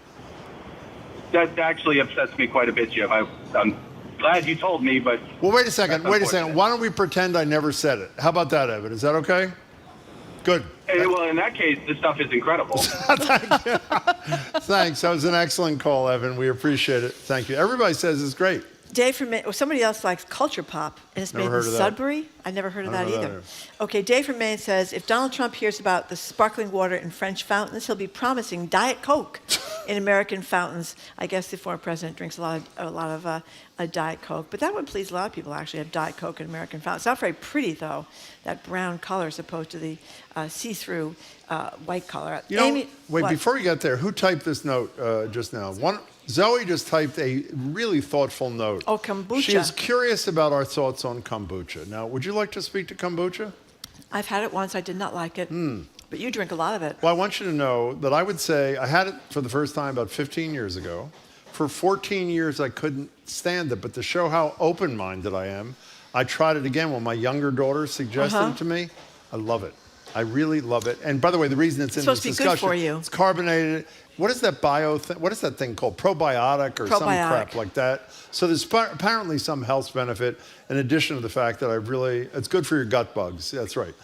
It's gut bugs? That's what Zoe said, and I think it's true. Okay. And it tastes really wonderful. Give it a chance. Give it a try. Here's a little ditty for you from Marianne and Franklin. What'd she say? A little song. Oh. A little dance. A little seltzer down your pants. Oh. That's very grown up on her part, and it was very grown up on your part to read it. I liked it a lot. Amy from Mansfield, we didn't talk to you yet, did we? Hello, We're Amy. about to, though. Hi, Amy. Hello, Amy. No. Hi. Hi. I have a little ditty, and it has to do with your knowledge of the size of the bubbles of water that you can get in some bottled water across Europe. Did you know that you can get big bubbles or small bubbles? Can I tell you, not only did I not know, this is one of the most exciting phone calls we've ever gotten. Is that true, or are you making that up? No, I am not making this up. Perrier, for example, they have a couple different lines. You can get Pétillon Fine, and Marjorie, I know you'll appreciate my accent there. Which is lovely, lovely. Or big or big bubbles. You can get, you've got your choice. It's not one size fits all. Can we buy that in the United States? Are those options offered here or no? No, like you said earlier, France is very much ahead on a lot of things. And I can also verify the existence of those bubbly public fountains. Hey, before you go away, I don't know if you can actually describe it. How does a big bubble in Perrier feel different from a fine or small bubble in Perrier? Well, Jim, you'll have to ask my husband. He is a big bubble guy. I can't stand it. It feels angry in my mouth. And angry. I like the small bubble. Okay. Have your husband email us or text us or do something, will you? I have another little. Oh, please. You're doing great. Go ahead. Are you ready? If you have time? Yeah. So my kids were born in France, and I've got a couple of stepsons who are French. Oh, wow. And my younger stepson, and in French the children call sparkling water l'eau qui pique. It means the water which pique, which is like spicy. Oh. Is the word for spicy. So they say l'eau qui pique. And a lot of French kids shorten it to pique water. I like it. So if you're really in the know when you're in France and you want to order sparkling water and you want to sound like a child, you can say, I'll have the pique water, monsieur.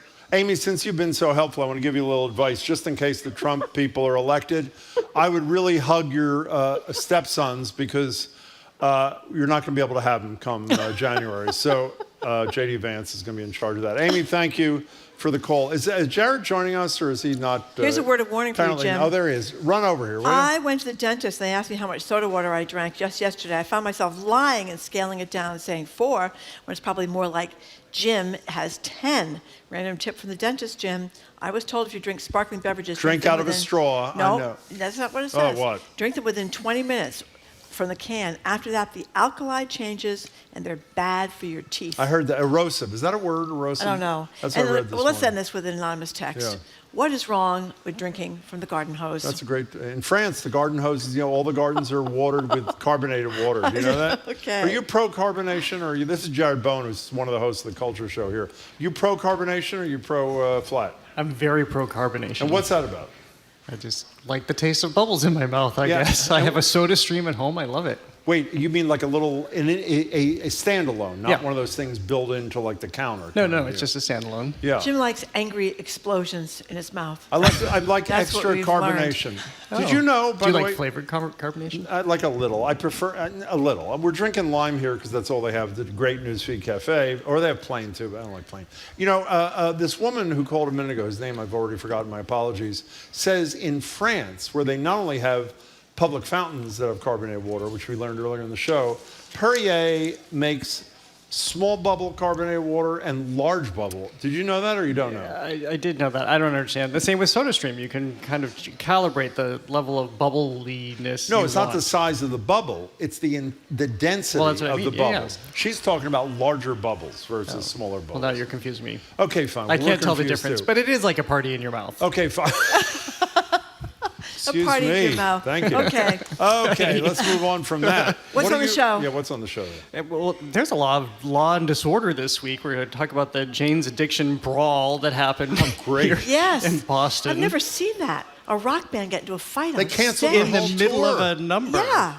They canceled the whole tour and then came out with a single, so we'll talk about that. I didn't know that. Okay. Yeah. And the single has love in the title, so there's lots to talk about with that. And then, of course, we have Sean Combs. We'll talk about that. And then the Aaron Hernandez story is now getting the fictional-ish treatment by way of FX and Hulu in the new series. You that seen just any of launched. that yet? I have. And what do you think? Yeah. Aaron Hernandez, I assume everybody knows, was the football player for the Patriots, quite good, who was convicted. He was acquitted in the double murder. For the double, but not for the single. For the single. And then he allegedly took his life by suicide while he was in jail. Yeah. Is it accurate, or is it one of those semi-fictionalized deals? It's semi-fictional. Oh. Yeah. You know, the Dynasty, the thing about the Patriots, a lot of people didn't like it. They thought it was too much, too nice to Bob Kraft and too mean to Bill Belichick.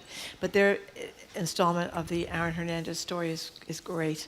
It's worth watching on that. I never made it that far, but I did like the beginning. It was very Succession-like. I know. It was very upbeat, though, and they had remember they were out in the snow, and Tom Brady was in his early days, and they had that long field goal by Vinatieri, and it was really great. Nominated for the Hall of Fame yesterday. Do you have anything else, Vinatieri? Do you have anything else to say, or is that it? That's probably it. Okay. So, I mean, I don't really like flavor in my bubbles. No, I know, but plain, I don't like plain. That's for another day. Okay, you're prepared for the show, or you're not? I'm prepared. Are the other people prepared? I think they're prepared. Okay, good. So I just want to be clear. That's good. 2 o'clock. I think we're a little too prepared. We just crossed the street to come over to the studio, just nonchalantly walking along. I think we're just totally relaxed I would today. be a little more anxious if I were you. Oh, sorry. Go ahead. It's okay. Bye. Thank you, Jared. Good luck with the show. Thank you very much, Jared Bowen. We'll hear you right after the 2 o'clock news, Yeah, the Week in Review from the Culture Show. Yep. Thank you for listening to another edition of Boston Public Radio. Thanks to people that came down to the Boston Public Library. And keep up with us 24/7 way of our podcast, or check out our TikTok page. We have a new TikTok where I'm complaining about how we don't have enough TikToks. And It's pretty good, yeah, actually. they're going to be new videos. They said I besmirched the staff. I didn't. I love You Nicole. did besmirch It was Nicole your fault. in particular. No, it was your fault we didn't do more TikToks. I was ready. You were not. Actually, she was doing TikToks, and you didn't even know That's she right. was doing Okay. it. On Monday, Elizabeth Warren, Senate challenger, Republican John Deaton is going to join us. Good. The Ground Truth Project's Charlie Sennett, and the latest, these crazy things going on in the Middle East with these exploding pages, etc. Our medical ethicist, Art Kaplan, the Reverends Irene Monroe and Emma G. Price III. We want to thank our crew, Zoe Matthews, Aidan Conley, Nicole Garcia, who does great TikToks, Hannah Loss, our engineer, John LeClaw Parker, Bill Piacitelli sat in on the board today in Brighton. Thanks to him and our executive producer, Jane Bologna, plus our staff here at the library, Maddie Geyer, Bill Francis, Kevin Pace Jr., Sandra Lopez Burke, Juan Jose Cadena, and our new intern, Olivia Corcio. Thanks to the host here of the Newsfeed Cafe. What's interesting? What's going on around town? We're talking all things arts and culture on The Culture Show, next on GBH 89.7. Funding for our programs comes from you. And Babson College. You can learn to lead with impact and become a driving force for change. Babson's graduate virtual open house is on October 9th. Registration at babson.edu/gradopenhouse. GBH is celebrating Hispanic Heritage Month with programs that highlight the achievements, contributions, and stories of Hispanic and Latinx Americans. Learn more at gbh.org/Hispanic Heritage. We're the Girl Scouts from Eastern Massachusetts. And you're listening to 89.7 WGBH. Or what will we learn about an entertainment industry that has already been tarnished by scandal and abuse? From there, we remember Jackson 5 legend Tito Jackson and J.D. Souther, the songwriter who helped define the soundtrack of the 1970s. And a fight for better paternity leave in the UK gets the public art treatment. To advance their cause, men are attaching life-size babies in slings to bronze statues of men across central London. Who knew how dapper Gene Kelly could look donning a baby Bjorn? That and more is next on The Culture Show. The Culture Show is made possible in part by a generous contribution from the Fiducia Fund, proud to support this station's arts and culture programming. Live from NPR News, I'm Lakshmi Singh.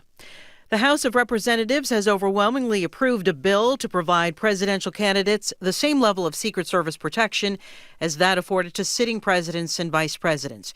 However, former President Donald Trump had already been bumped up to the highest level of protection following the attempt on his life in mid-July. The acting director for the Secret Service, Ronald Rose, says shifts within the agency also enable the Secret Service to thwart another apparent assassination attempt in Florida recently. At a news conference a short time ago, Rowe noted the agency's committed to deliver on expanded protections, but its current resources are finite. We are burning through a lot of assets and resources. And that's the argument that we've been trying to show. This isn't some pie in the sky trying to say, hey, we want this now. We are not capitalizing on a crisis. We are showing the math. Reflecting on the Secret Service's response to the attack on Trump in Butler, Pennsylvania, Rowe talked about complacency and a breakdown in communication between federal and local law enforcement. North Carolina Republican gubernatorial candidate Mark Robinson will not appear at a Trump rally in Wilmington Saturday.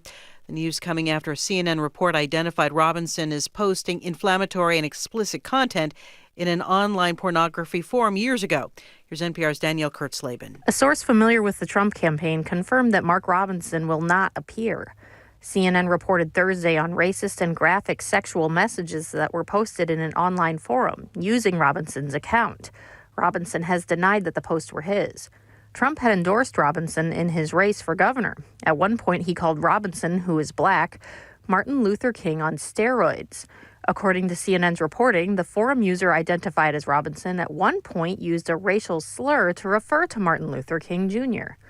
The news could be consequential in the swing state of North Carolina, where polls showed Trump and Harris evenly matched. Danielle Kurtzleben, NPR News. Israel says it's killed Hezbollah's head of operations in Beirut today. NPR's Kat Lonsdorf with more in Tel Aviv. The strike hit a crowded Beirut suburb in the middle of a busy rush hour. The Israeli military called it a, quote, targeted strike on senior Hezbollah official Ibrahim Akil and said that several more Hezbollah officials were killed as well. Hezbollah has not confirmed any of these deaths. In a briefing, Israeli military spokesman Daniel Hagari said that Akil was planning an attack on Israel's northern communities similar to the Hamas-led attack on southern Israel last October 7th that sparked the war in Gaza. This airstrike came after Israel targeted Hezbollah militants with thousands of exploding pagers and radios. Hezbollah responded with nearly 200 rockets launched at northern Israel today, most of which were shot down by Israel. Kat Lonsdorf, NPR News, Tel Aviv. U.S. stocks are mixed this hour. The Dow is up 27 points. From Washington, this is NPR News. Good afternoon. With the latest from the GBH Newsroom, I'm Henry Santoro. As you get ready to head out for the weekend, keep in mind that the Mass Department of Public Health has reported 2,301 new confirmed cases of coronavirus and 16 deaths in the week from September 8th through the 14th.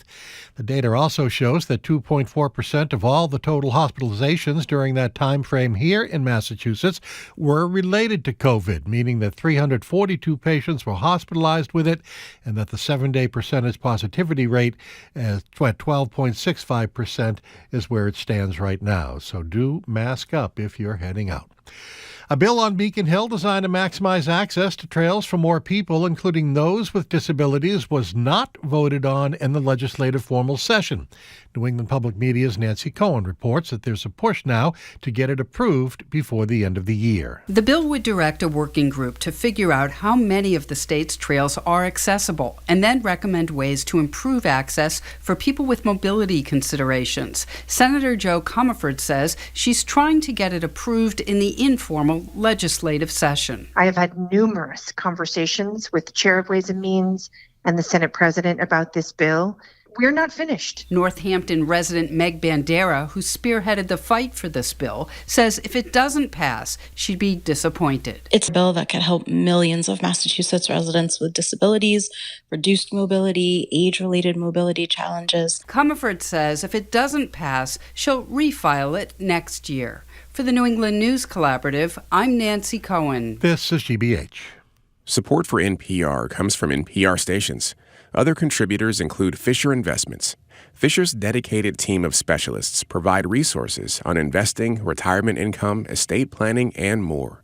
Learn more at FisherInvestments.com. Investing in securities involves the risk of loss. Support for GBH comes from you. And Subaru of New England. You can drive away in the all-wheel drive 2025 Subaru Forester. You can find your Subaru retailer at SubaruofNewEngland.com. And Willow Hill School on a 26-acre state-of-the-art campus in Sudbury, offering 6th through 12th graders embedded social, pragmatic, and executive functioning support in all classes and a range of extracurriculars. WillowHillSchool.org.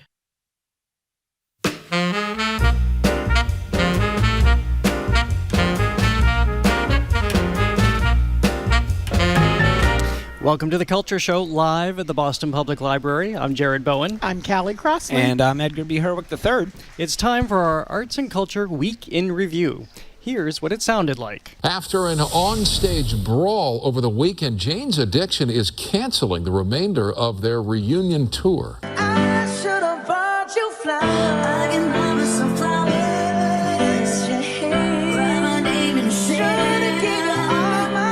Talk to myself for hours. J.D. Souther has died at the age of 78. He co-wrote some of the Eagles' cherished songs like Heartache Tonight, New Kid in Town, and Best of My Love.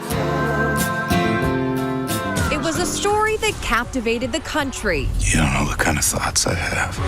The rise and fall of NFL superstar Aaron Hernandez. Breaking news tonight, Sean Diddy Combs has been arrested in a Manhattan hotel this evening after a grand jury indicted the music mogul. The gallery that was once the scene of one of the most notorious art heists in history will soon undergo major renovations. The Isabella Stewart Gardner Museum's Dutch Room will be restored. That includes the frames, like the ones which have been empty since thieves broke into the museum. Fake babies in slings are appearing on statues of men across London. The group behind this stunt is called the Dad Shift. The UK currently has the worst parental leave offer in Europe, where fathers receive 2 weeks leave at $385 per week.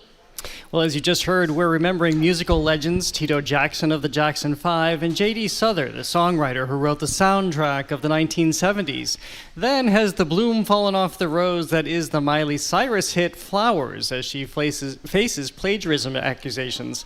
Plus, Jane's Addiction's Boston Brawl brings an abrupt end to their reunion tour, but weirdly, not to new music. From there, music mogul Sean Combs always seemed to be immune to decades of rumored bad behavior, but now allegations of a criminal enterprise and the judicial system have caught up with him.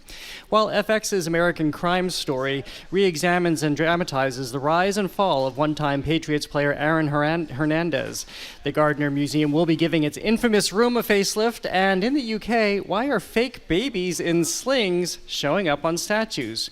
Well, first up, the Jane's Addiction's reunion tour goes belly up after the bandmates brawl in Boston. This is just wild. This happened at the Leaderbank Pavilion in Boston within this last week, of course, and Perry Farrell, who is a longtime lead singer at 65 years old. I think my conception of this was Jane's Addiction is getting in a fight. Not surprising. Then you realize, no, they're not where we last left off years ago, that we're talking about men in their 60s. Got in a fight with Dave Navarro on stage. People captured that, and this has just brought an abrupt end to their tour because they had this outrageous disagreement. I will say they're not on my mixtape, but... You're not a huge Jane's Addiction fan? No. I'm surprised, Callie. No. I'm not surprised at all. I just want to respond in this way. For people who are and looking forward to a tour, this is just crazy. Come on, y'all. It is honestly crazy for, as you point out, Jared, men in their 60s, like, who are like getting in a physical altercation on stage. Now, of course, you know, when we step back from this and the kind of ridiculousness of it, you know, there is some sort of serious things underlying this, right? So one is, and the band members have come out in the aftermath of this and basically said, like, hey, Perry Farrell has some issues, and, you know, I think they sort of couched it as mental health issues. I think others, you know, might say, I think it's some drug issues, that their name is Jane's Addiction after all. And, they say we hope he gets the help that he needs, but still, I mean, it's still kind of insane. What I found really interesting, too, is that Dave Navarro, in looking at trying to process this situation, has actually cited Walt Whitman's Leaves of Grass as a way to reconcile what has happened and the ephemeral nature of art, and so maybe the ephemeral nature of their band, but not too ephemeral, because as I mentioned, they also, just a few days later, after we watched the band literally break apart in front of us here in Boston, they have a new single. It's called True Love. Here's a little bit of that single.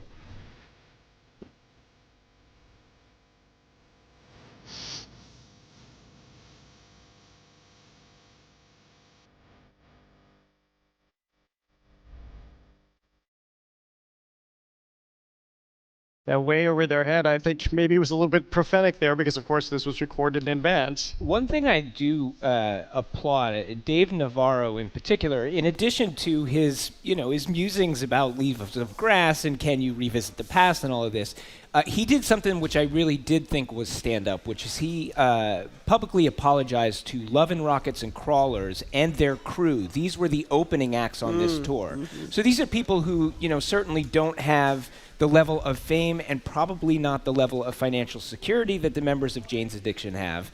And, when they ended about a month worth of gigs early, and that has an impact on these folks. So the fact that he sort of stood up and said, hey, sorry to all of them, I think was a class act. As my cousin always says, you can't take that to the Piggly Wiggly, but nonetheless, we're glad to have it. I do note that they say the band has made the difficult decision to take some time away as a group. That's the understatement of the year. Yeah. Well, let's have a little musical lesson now, shall we? As we move on to Miley Cyrus. This is really fascinating. I've really been looking forward to this segment with both of you, to poll you and to see how my own brain shifts here as we listen to Miley Cyrus and Bruno Mars. So what happened this week is a team that holds some of the rights to Bruno Mars' song. His song is When I Was Your Man, have accused Miley Cyrus of plagiarism along with her fellow songwriters in writing Flowers, a song for which she won the Grammy Award, because they say there is copyright infringement here. So we'll go through all of this in a moment, but let's take a few stabs at this. We'll first listen to Bruno Mars' song. Again, this is from 2012, When I Was Your Man.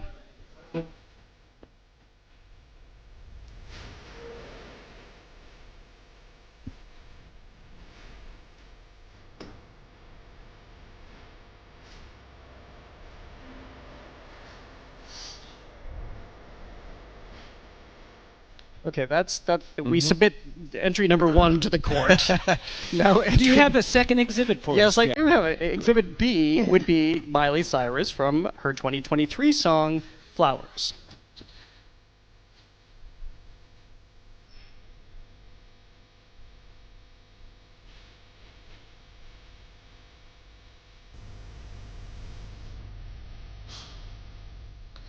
Okay, now I have even more. So this is Exhibit C. Okay. And actually, I'm not presenting this. This is YouTuber Cup of Beer, who posted a Miley Bruno mashup. This is actually in January of 2023, so people have been talking about this for a while. It's racked up almost 3 million views, and here, he put the two singers together.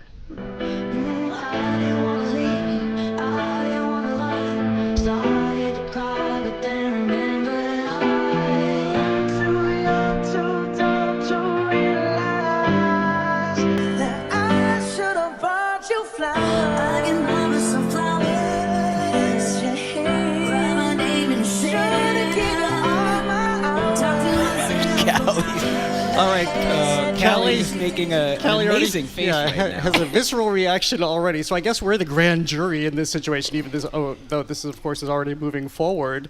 What do you think, Callie? Well, the mashup really got me because I'd only listened to them separately, and the only thing I could hear were just the words being alike. And I thought, okay, the words are alike. That's okay.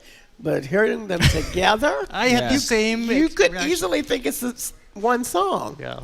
So, well, do we know the backstory of this song? So the open secret about this Miley Cyrus song, and this has been out there, people have been talking about this for well over a year. I missed it because I was wondering why it took so long. So Flowers is supposedly about her breakup with Liam Hemsworth. Yeah.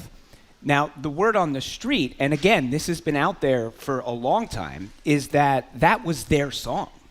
that Liam Hemsworth, even at their wedding, the Bruno Mars song was dedicated the Bruno Mars song to Miley Cyrus.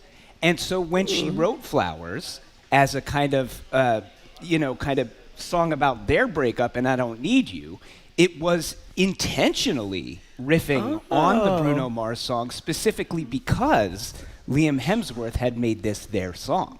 Wow. So that again, that's not my theory. That's been out there for like well over a year. So, in that case, it's not just music. It's not just that the words are kind of similar. There is definitely clear intent if she's going like, well, this was our song, so I'm going to do my version of it.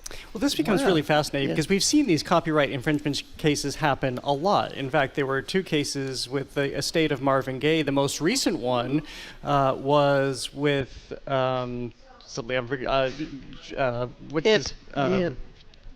how could I forget his name? The singer, Ed Sheeran. My goodness. Thank you. Oh, Okay, there it yes, is. yes. He prevailed, but there was a prior case with Robin Thicke and Robin.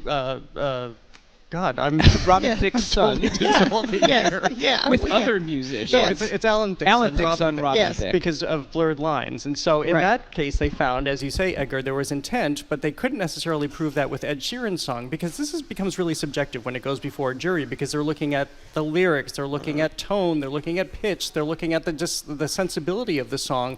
So this often goes back and forth. Rulings get overturned. This moves up and down in the courts. And again, it becomes very subjective at the end of the day. What do you hear? And to go back to our original case, Callie, I had the same experience as you. When I listened to them separately, I thought, no, I don't really hear it. But then when you put them together, together, it's like listening to Help by the Beatles. Like one is like a counter melody to the other, right? But the other thing that I find fascinating about this particular case is that the suit is being brought by this organization, Tempo Music Investments. They purchased the catalog of one of the songwriters of the Bruno Mars song. And so, part of me, I just find it interesting that it's like this investment company that bought his catalog that is bringing this. This does not necessarily seem to be about authorship. Some of these, the writers did not. This is what I'm saying. So sometimes I think what happens is these suits are brought because somebody wants to be credited with the fact that, hey, this was my song that inspired it. This seems to mostly be about money, right? It's an investment company that bought the rights from the songwriter. They're bringing the suit.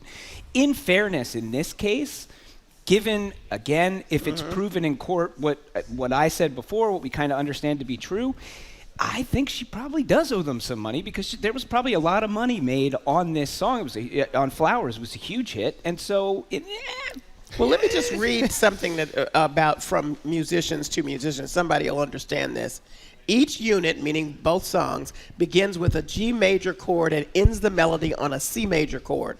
The overall melodic design in both songs begins after a rest on the downbeat, repeats the pitch D, and moves to pitch E.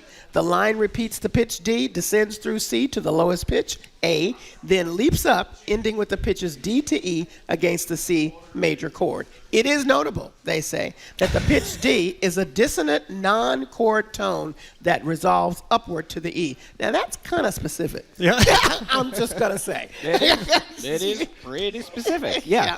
But I think even more notably is the lyrics, right? The lyrics plus the melody. I think this case, they've got a case. Yeah, I would agree. But this is why we have Follow-Up Friday, so I'm sure we will be revisiting this. Indeed. Well, we have a couple of huge losses to talk about in the music world, and we'll start by talking about J.D. Souther, who died at age 78, and this is a man who had such a hand, speaking of writing, and really designing the soundtrack of the 1970s. He had a relationship with Linda Ronstadt and James Taylor and the Eagles. In fact, it was his romantic relationship with Linda Ronstadt that ultimately helped bring the Eagles together because he suggested one person for her, Glenn Frey, for her band. He brought in others, and suddenly they were all together.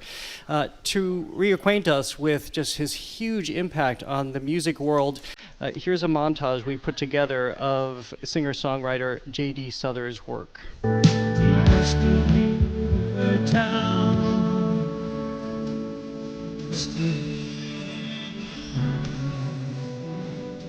They used to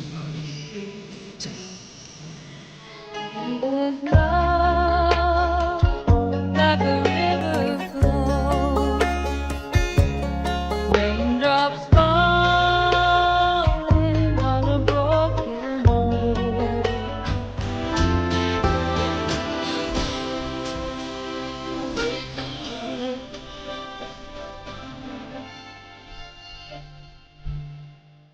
He was just lip syncing here so well. I thought you were singing for a moment. It looks like some of these are on your They're on playlist.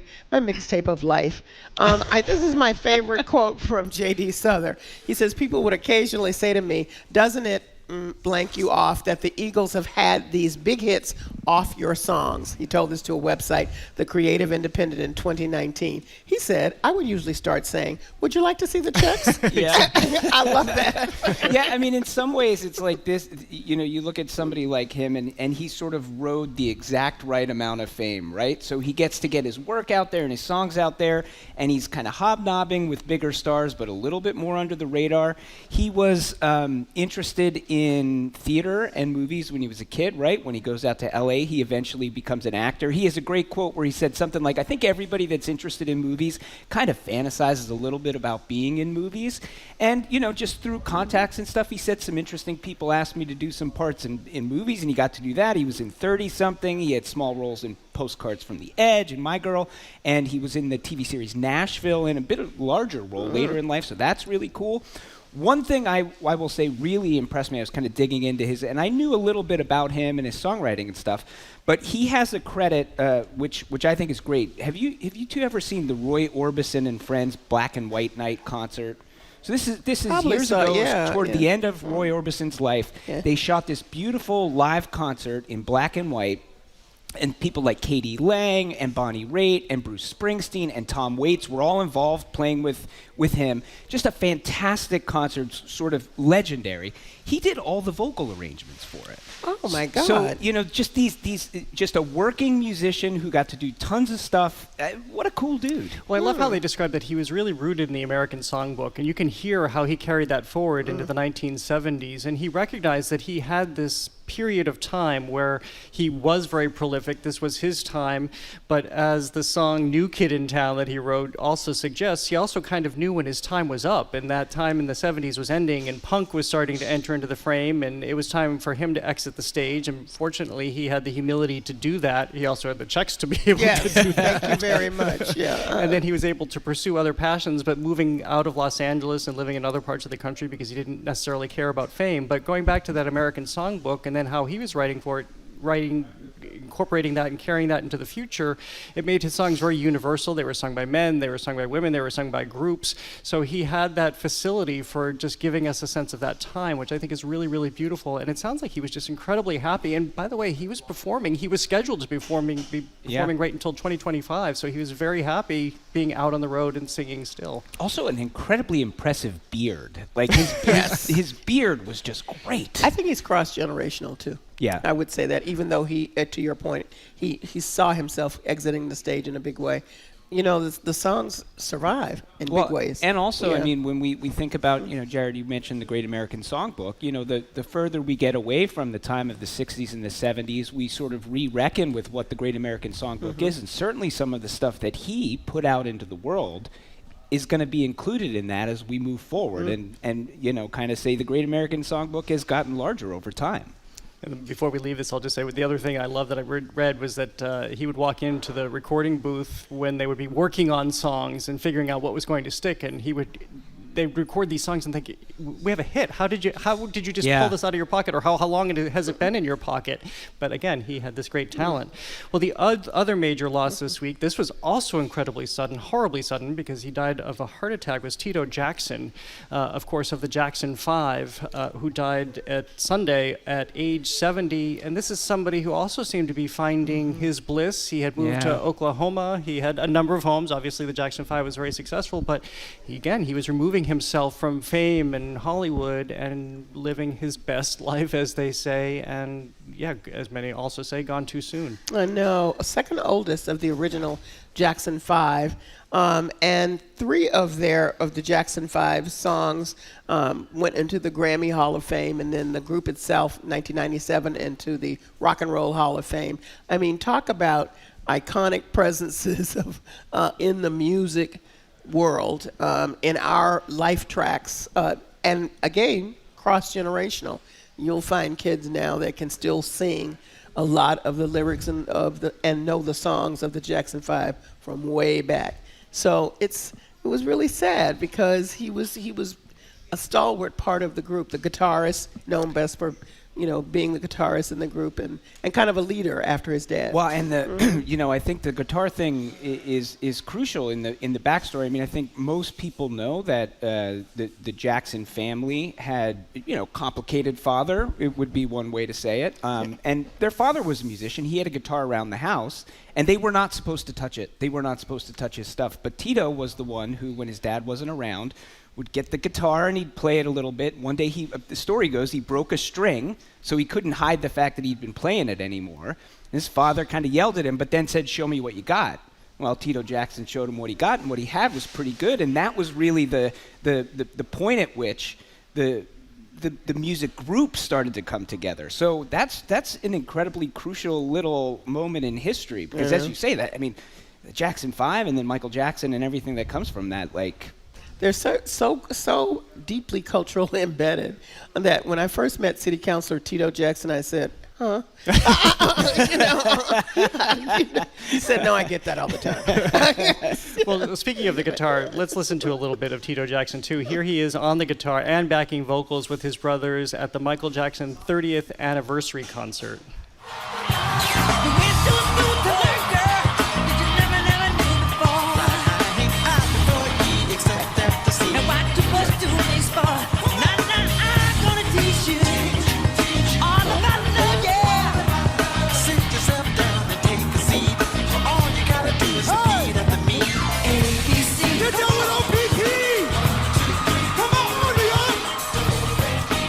I think that's the other part it's really hard to reconcile. These people who say so fixed in your mind, especially for the Jackson 5, they will always, I think, remain youthful in some way, regardless of how, even Janet Jackson, of course, she's a huge star in her own right, but you always think of little Janet Jackson, even though she wasn't part of the group, but that family. And then you're reminded of what they did with that story in that house and how they realized how important music was in Gary, Indiana, and then taking it, making it, rocketing forth and establishing the career they did.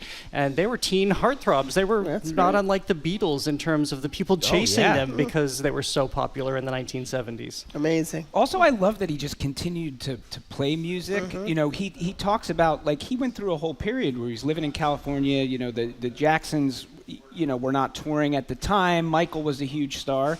And he was like, he played in a blues band, and they would just gig around town. And he did said a solo album. Yeah, and he said it was like, just like one of those bands where it's like guys have regular jobs, then on the weekends they come to the bar and they play a bit, He was doing that for years. I mean, just like somebody who loves music. It's great. And by the way, we mentioned Oklahoma. There's a significance there, too, because of Tulsa, that their family, their uncle, actually had a funeral home that burned in the Tulsa massacre. Oh, wow. And had a horrible situation, ultimately rebuilt. But that was never as discussed, that their family had direct ties to that horrible piece of history in that massacre. And so his building a home in Oklahoma was especially meaningful in that regard, too. Well, coming up, we look at the extensive charges against Sean Combs and the network of people who allegedly enabled him. That's next on The Culture Show. Stay with us. The Culture Show is made possible in part by a generous contribution from the Fiducia Fund, proud to support this station's art and culture programming.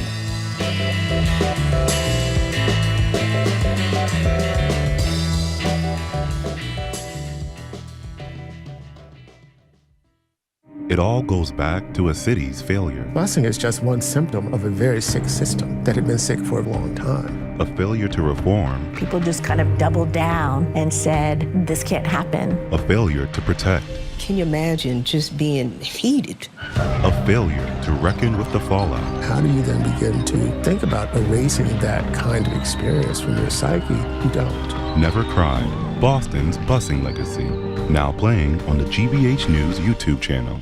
Funding for our programs comes from you. And Boston South Visual Art Trail, including Attleboro Arts Museum, the Art Complex Museum in Duxbury, Fullercraft Museum in Brockton, Plymouth Center for the Arts, and South Shore Art Center, Cohasset.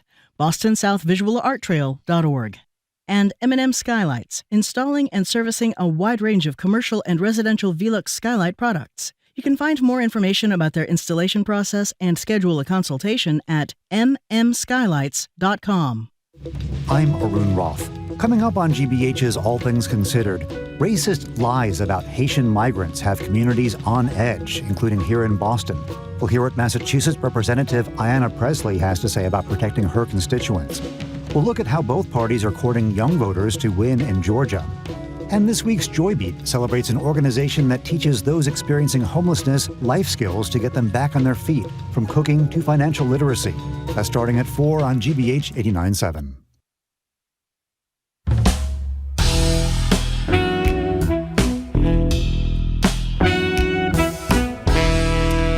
This is The Culture Show. I'm Jared Bowen, here with co-hosts Callie Crossley and Edgar B. Herwick III. If you're just tuning in, it's our Arts and Culture Week in Review, which includes Sean Combs. The hip-hop mogul has been accused by federal authorities of multiple sex crimes and racketeering.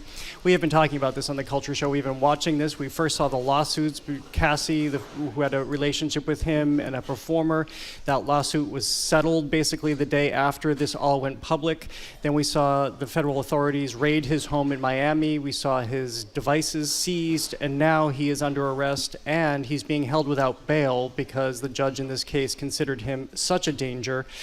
So rather than us have to list his crimes, which are pretty horrific, not pretty, they're very horrific as you read through this, here's the U.S. Attorney for the Southern District Court of New York listing off a number of the charges in this indictment. Today I'm announcing the unsealing of a 3-count indictment charging Sean Combs with racketeering conspiracy, sex trafficking, interstate transportation for prostitution. The indictment alleges that between at least 2008 and the present, Combs abused, threatened, and coerced victims to fulfill his sexual desires, protect his reputation, and conceal his conduct. As alleged in the indictment, to carry out this conduct, Sean Combs led and participated in a racketeering conspiracy that used the business empire he controlled to carry out criminal activity, including sex trafficking, forced labor, kidnapping, arson, bribery, and the obstruction of justice. Combs is defending himself. Here's his attorney outside the courthouse after the music mogul pleaded not guilty. Mr. Combs is a fighter. He's going to fight this to the end. He's innocent. He came to New York to establish his innocence. He's not afraid. He's not afraid of the charges. There's nothing that the government said in their presentation today that changes anyone's mind about anything. He's been looking forward to this day. He's been looking forward to clearing his name, and he's going to clear his name. The essence here is that there was this racketeering, widespread criminal enterprise, lots of enablers to have this sex ring. We know what was brought out of the house. People can read the details. We don't necessarily have to go through the salacious details here. But this also tracks with what Cassie said and what subsequent alleged victims have said as they've come forward with their own allegations of the abuse against him. And this also tracks with the video that CNN showed of him beating a woman in a hallway. That was and then Cassie. And then dragging her back, presumably, to their hotel room. I mean, this was just horrific stuff. And I think what is most perplexing to people is that somebody has this kind of power, even after Harvey Weinstein, to be able to do this and keep it under wraps until now, if all of these allegations are proven. So what we're hearing is that there have been whispers and loud whispers for some time. So your question is an apt one. How many people knew? Yeah. Who just to what extent did they know? When did they know? Yeah. Had to be complicit in not saying anything because these are not small items. Part of what you'll read if you go back to read the charges is that he created an event called the Freak Off. Now, I'm just going to leave that out there and say, in any way, does that suggest anything other than salacious and scummy? You know what that's about, right? Yeah. And so, and yet he's saying he's innocent just by that's his creation. Those are his words he used to describe what was happening in the trafficking and the alleged trafficking of women, and they're being coerced to be a part of the quote unquote freak-offs. Most recently, just a week or two ago, a woman from the group Danity Kane, which he put together, filed suit charging, again, some of the same harassment and abuse charges that other people have filed. I'll note that one of the persons who filed suit last year was Rodney, who was a cameraman charged with taking pictures of all that was going on there. So there's other pictures out there. And which, by the way, the allegations are they were using those pictures for blackmail and to keep people So silent. this is what I was going to say. Yeah. We're talking about I think one of the things that's going to be difficult here, right? And we're going to this is going to play out in court. We're going to find out which of these things are substantiated, which aren't. There's the government has said they have tons of evidence. They have tons of physical evidence. So, but when this shakes out, as you say, Jared, there's that question of enablers, but there's also the question. One of the things that's being alleged here is that there's threats of physical violence, there's intimidation, there's all of this kind of stuff happening as part of that enterprise. So, is somebody turning a blind eye, or were they completely terrified of saying anything? Absolutely. Right? I mean, it's so... this is so bad. This is so bad. You can argue that he was the foundational father of hip-hop, and because he's so young, is still controlling He was. And he was an intern to all of the big names you can think of at some of the companies. So he is very much embedded. Some people are concerned, will that put a pall on hip-hop itself? And, I've been told by others, no, hip-hop's too big. You can't do that. That's this one guy's thing.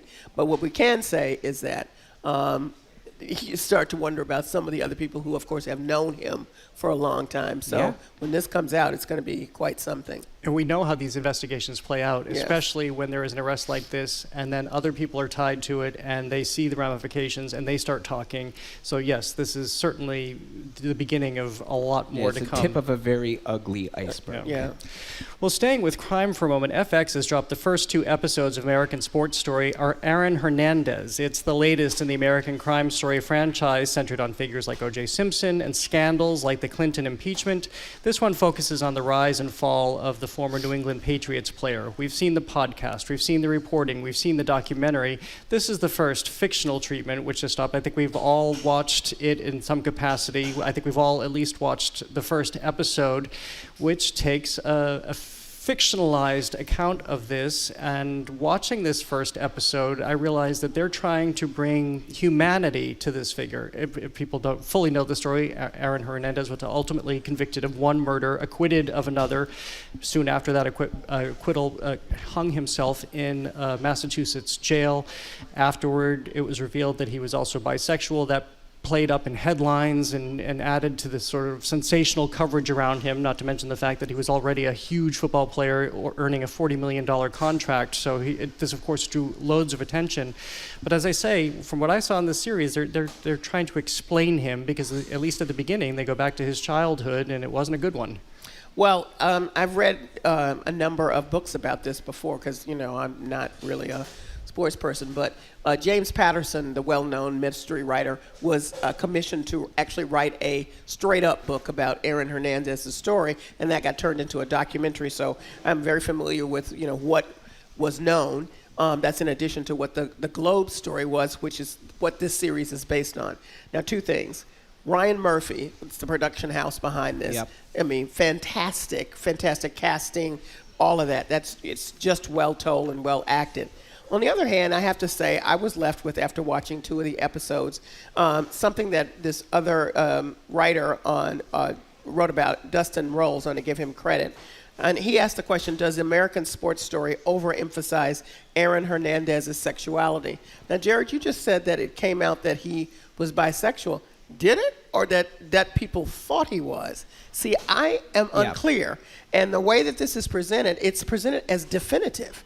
And going back to his childhood through this, I mean, you can't look at it and not know that that's not just definitive, but somewhat central, at least so far in the early telling of this. And I think that's an issue for me, because as far as I know, that's not been confirmed. I don't know. I think family members confirmed.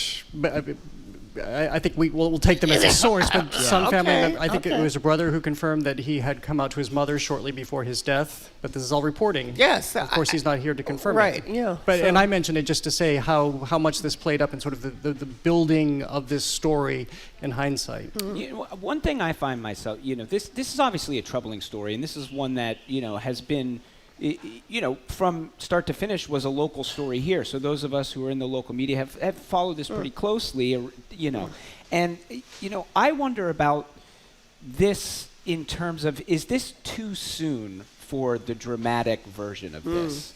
When we look at some of the other stuff that Ryan Murphy's house has done, as you were saying, like the People versus OJ or the Clintons, right? we had 20 years or so from when the event happened. And when you think about the name of these series, like he's got American Crime Story, American Sports Story, there always seems to be, the name is there in the title, that they are telling the stories of these incidents, these things that happened, but they're telling a larger story about American culture at the time and us as Americans. This one, and it remains to be seen. I haven't watched all of this yet. It hasn't all dropped yet. So we'll see what the arc of this is. But I find myself feeling a little uncomfortable watching a dramatic take on this so soon to when it happened. I mean, he committed suicide in 2017, so that's 7 years ago. Yeah. And also, it seems, at least so far, to be a very personal story. So will we be drawing some larger things about us and American culture in this? I don't know. If it does, then I can see why it was done. But right now, it makes me feel a little uncomfortable. Well, to give people a sense of how the tone and the vibe of this series, this is from the trailer for FX's American Sports Story, Aaron Hernandez, which again dropped this week. You don't know the kind of thoughts I have. It's like a demon. What if God made me this way? Tell me something, Aaron. You love to play football? That's all I've ever done. The players, they're gods, they're like gladiators. Wherever you go now, people are watching you. You can't make mistakes, Aaron. Pops kept you on the field, off the streets. What does that mean? You're soft. Still look soft to you. Nobody's questioning your athletic ability, Aaron. They're questioning your character. So again, I think they're walking a really fine line here, because are they in some way trying to justify how he ultimately turned out by having a difficult childhood, by having a seemingly abusive father, by having concussions? And we do know that his brain was badly damaged. They knew that after the autopsy. He had CTE, and we know the impact of that on so many NFL players. So, and also by suggesting that the closetness of his sexual identity made some difference as well. And that's a theme. I mean, you see that's a theme through Ryan Murphy's work. People have either criticized. I mean, it's definitely been talked about, this idea of like whether sexuality and violence and murder. This is a sort of thing that he has turned to a few times. Well, again, we'll see the rest of it as it plays out, but the origin story is certainly evident in the first 2 episodes, which have already dropped. Well, coming up, who knew that the dapper Gene Kelly could even rock a baby sling? That and more is next on The Culture Show. Stay with us.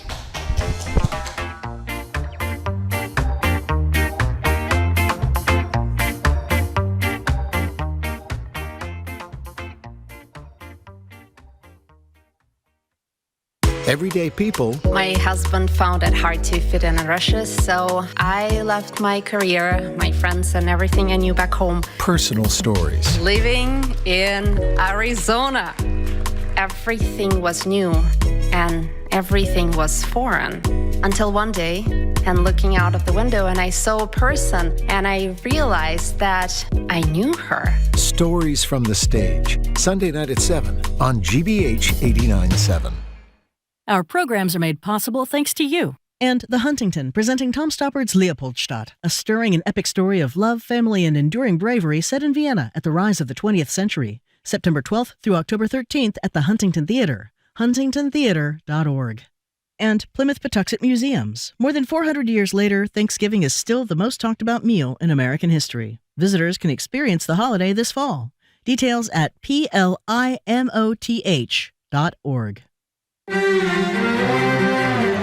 Artificial intelligence may be saving lives in Ontario. In some hospitals there, an AI tool tracks patient data for issues medical staff might miss. One doctor calls it his early warning system. It essentially provides an early warning signal to clinicians about when a patient might be at high risk of deteriorating. A study on AI in healthcare on the world. This afternoon at 3, here on GBH News 89.7.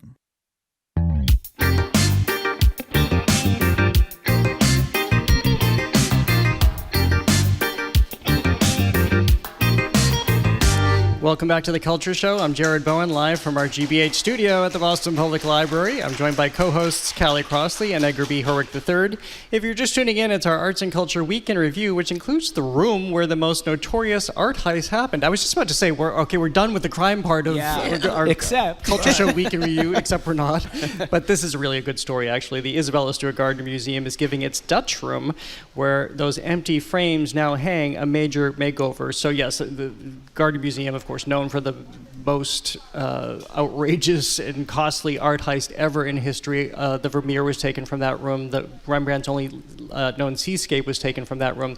So that aside, they're taking this major effort to restore this room to the way Isabella Stewart Gardner originally designed it. If you know about this museum, you know that she stipulated where every last piece of furniture, painting, sculpture, ceiling tile, floor tile, fabric, wall covering should go, and they are taking painstaking efforts. It'll last about 2 years. It'll be open during this time so you can see it for yourself, but it's a fun project for us all to see underway. Yeah, I am really into restoration. So am I, Callie. I just think I'm such a sucker for it. I love restoration. That makes three of us. I know. I have really great admiration for the people who really know how to match all of the fabrics and the colors just so timed to the period.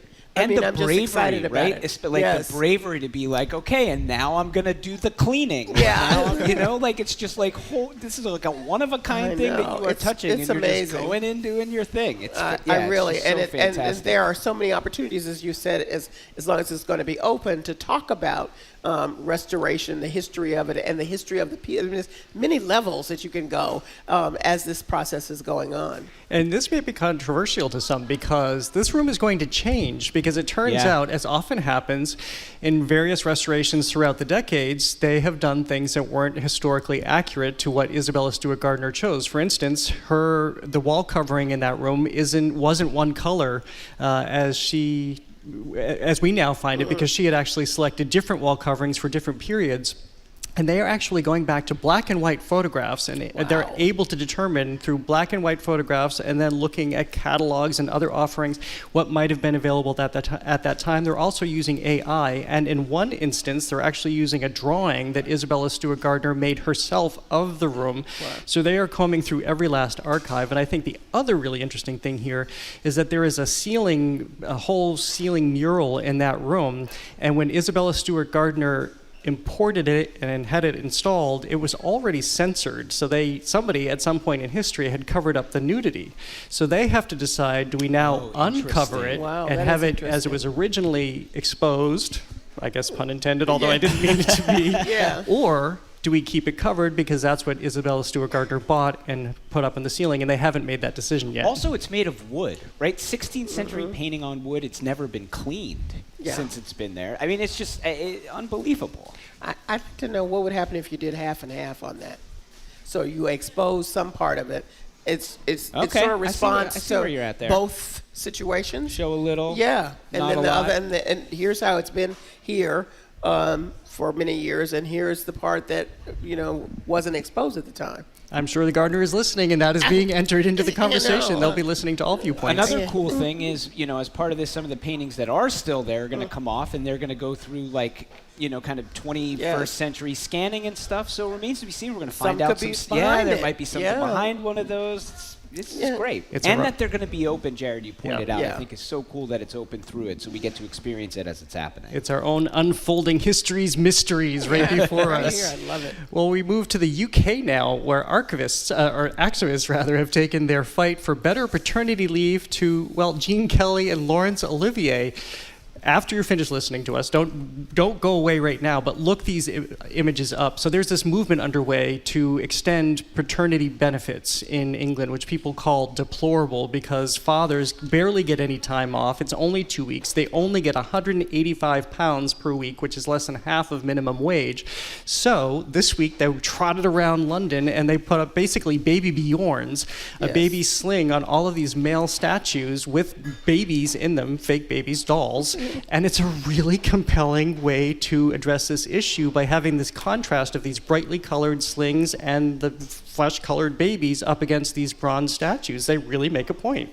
I have to say, this didn't move me at first, and then I got into it because it's something, which is their point, something about the tension of just seeing the men and going about in the statues, going about their business, and then, but you know what? Here's your babe. You gotta be involved in the babe's life. And part of what they're saying, which is what we've heard a lot of fathers say here, is the father's ability to bond with the children is often either overlooked or not valued.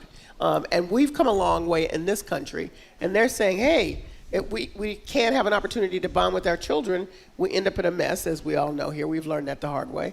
And so this is a way to bring attention to it. It is startling to see, and so I think it makes its point. It's striking. I mean, I find this really interesting. I think it works on a surface level, right? It works on just an artistic, visual level, as you point out, Jared, these colorful slings against these very, kind of dark bronze statues. So it works just as visually stunning.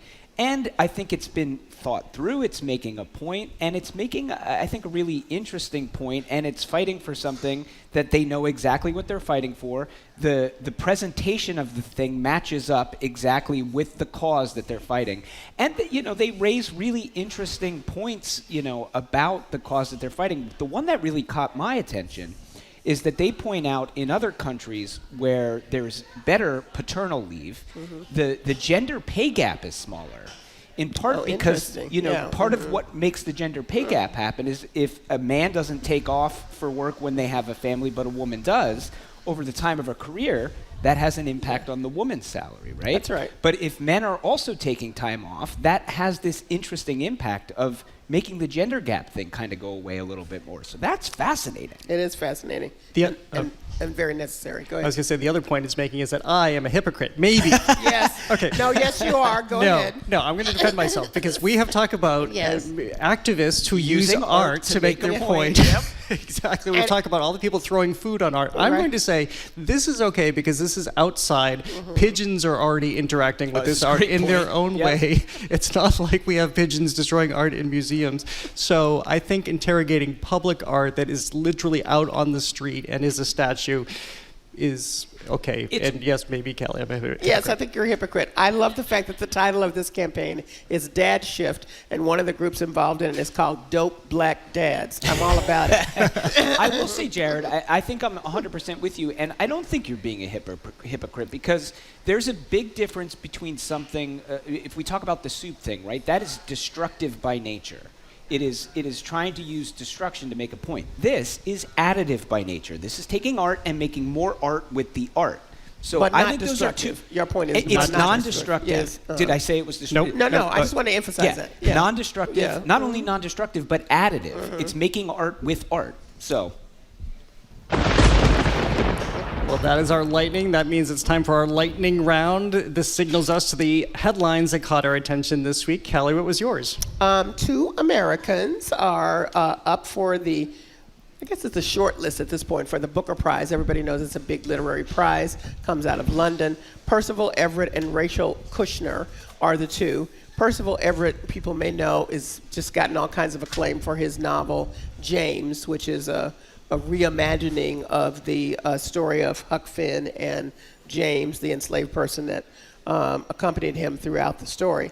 And so it's pretty good. It'll be revealed on November the 12th. There are 13 novels. Americans have had a somewhat heavy presence over the years, but I just wanted to point out Percival Everett, really, but Rachel Kushner also is one of the 2. And we can point out that Percival Everett was on the Culture Show, so if you go to our podcast, you can hear that interview with him talking about his book. What's your headline, Edgar? So the famed Chelsea Hotel in New York City, famed for many of the people who have come through either living or staying in it, including Arthur Miller, Bob Dylan. Apparently Arthur C. Clarke wrote 2001 in one of its rooms, Patti Smith, Mark Twain, Tennessee Williams. Leonard Cohen has a famous song about him and Janis Joplin and some things that happened in a hotel room there. Sid and Nancy, famously, Nancy was found dead in the Chelsea Hotel. It was where I think Dylan Thomas went into a coma after drinking at the White Horse before he died. Anyway, absolute legend of a place. The sign is going up for auction. So the sign says Hotel Chelsea, right? The hotel is being auctioned off one letter at a time because it's really big. Hotel. Oh, that's amazing. Right? So each one individually. And there's two because the sign is from both sides. So there's 2 H's, 2 O's, 2 T's, right? And then the word Chelsea is also being auctioned off. There's 2 of them. They expect $5,000 to $10,000 for each of the letters, and then $100,000 to $500,000 for each of the Chelseas. Wow. I bet it goes way more than I that. think it's totally underestimated. And I bet one of those people you named might buy the whole thing. Yeah. There you go. Yeah. Well, mine is, this is my own personal follow-up Friday in my own little head, because last week I was very dismayed when I had read that Kathy Bates said that she's now starring in this new Matlock update as Matlock, and she said, this is my last dance. After this, I'm done. I'm retiring. And I thought, no, I love Kathy Bates. I mean, she's one of those actors. There are only a few of them. I would put Frances McDormand in this category, too, that anything they're in, I don't care what it is, I will watch because she is so good. So I was kind of devastated, again, in my head, that Kathy Bates was retiring. And then this week we learned, no, that wasn't really the case, that she had given an interview, and this blew up in a way that she didn't really mean to happen, and she was only saying that she was considering that this might be one of her last projects, but she has every intention in continuing in her career, which has been a very illustrious one, as an Oscar winner, an Emmy winner, all of these great iconic roles, from Misery, Fried Green Tomatoes. She's just such a class incredible. act. She really is. And the great thing to read about her is how much she cares about her craft, which is why she also talks about the duality of wanting to continue her career, but also finding it so hard, even at 76, even when maybe somebody can coast on what they've learned after all these years. Nope. She just wants to keep testing herself and keep moving to the next level. So she's not going anywhere. And if you're listening, Kathy, I think Jared would definitely have you on the Culture Show for an interview. Sounds it's like you were in my head, Edgar. I was just thinking that. Well, that is all for this edition of the Culture Show. You can tune in Monday for A Gentleman in Moscow author Amor Tolles, who joins us to discuss his latest best-selling book, Table for Two, and his thoughts on Moscow's recent TV adaptation. Plus, as we begin the countdown to America's 250th anniversary, we launch a new segment with historian Catherine Allgore. Kelly, what's coming up on Under the Radar this week? Quite a bit of musical pop culture. Kendrick Lamar being named Super Bowl halftime performer, Beyonce's CMA snub, and the death of Frankie Beverly, as you know, I introduced him here on the show. And a book by Kate Pfeiffer called Morning Pages. And Edgar, This is one of those times where I'm going to make a pitch. If you've got something you are curious about, send me an email at curiositydesk@wgbh.org. We're always looking for good ideas. Can I give it to you on the air? I've had one. I just reminded. I've been meaning to ask you, why is it when you're driving on the highway and they have repave everything except for the bridges? Oh, so then you have this nice ride, and then ba-boom, ba-boom, ba-boom, as you cross the bridges. Why can't they pave the bridges at the same time? I'm on it. Just occurred to me. Well, thanks to everyone here in the live studio audience for being here today. We appreciate your support in being here. Thanks today to the BPL technical and logistics crew, Maddie Geyer, Bill Francis, Sandra Lopez-Burke, Juan Jose Cadena, Chris Hanks, and Amanda Francis. Also thanks to City Table, the Lennox Hotel, and the Newsfeed Cafe. I'm Jared Bowen. Have an art-filled weekend. Where's Mary? Where is she?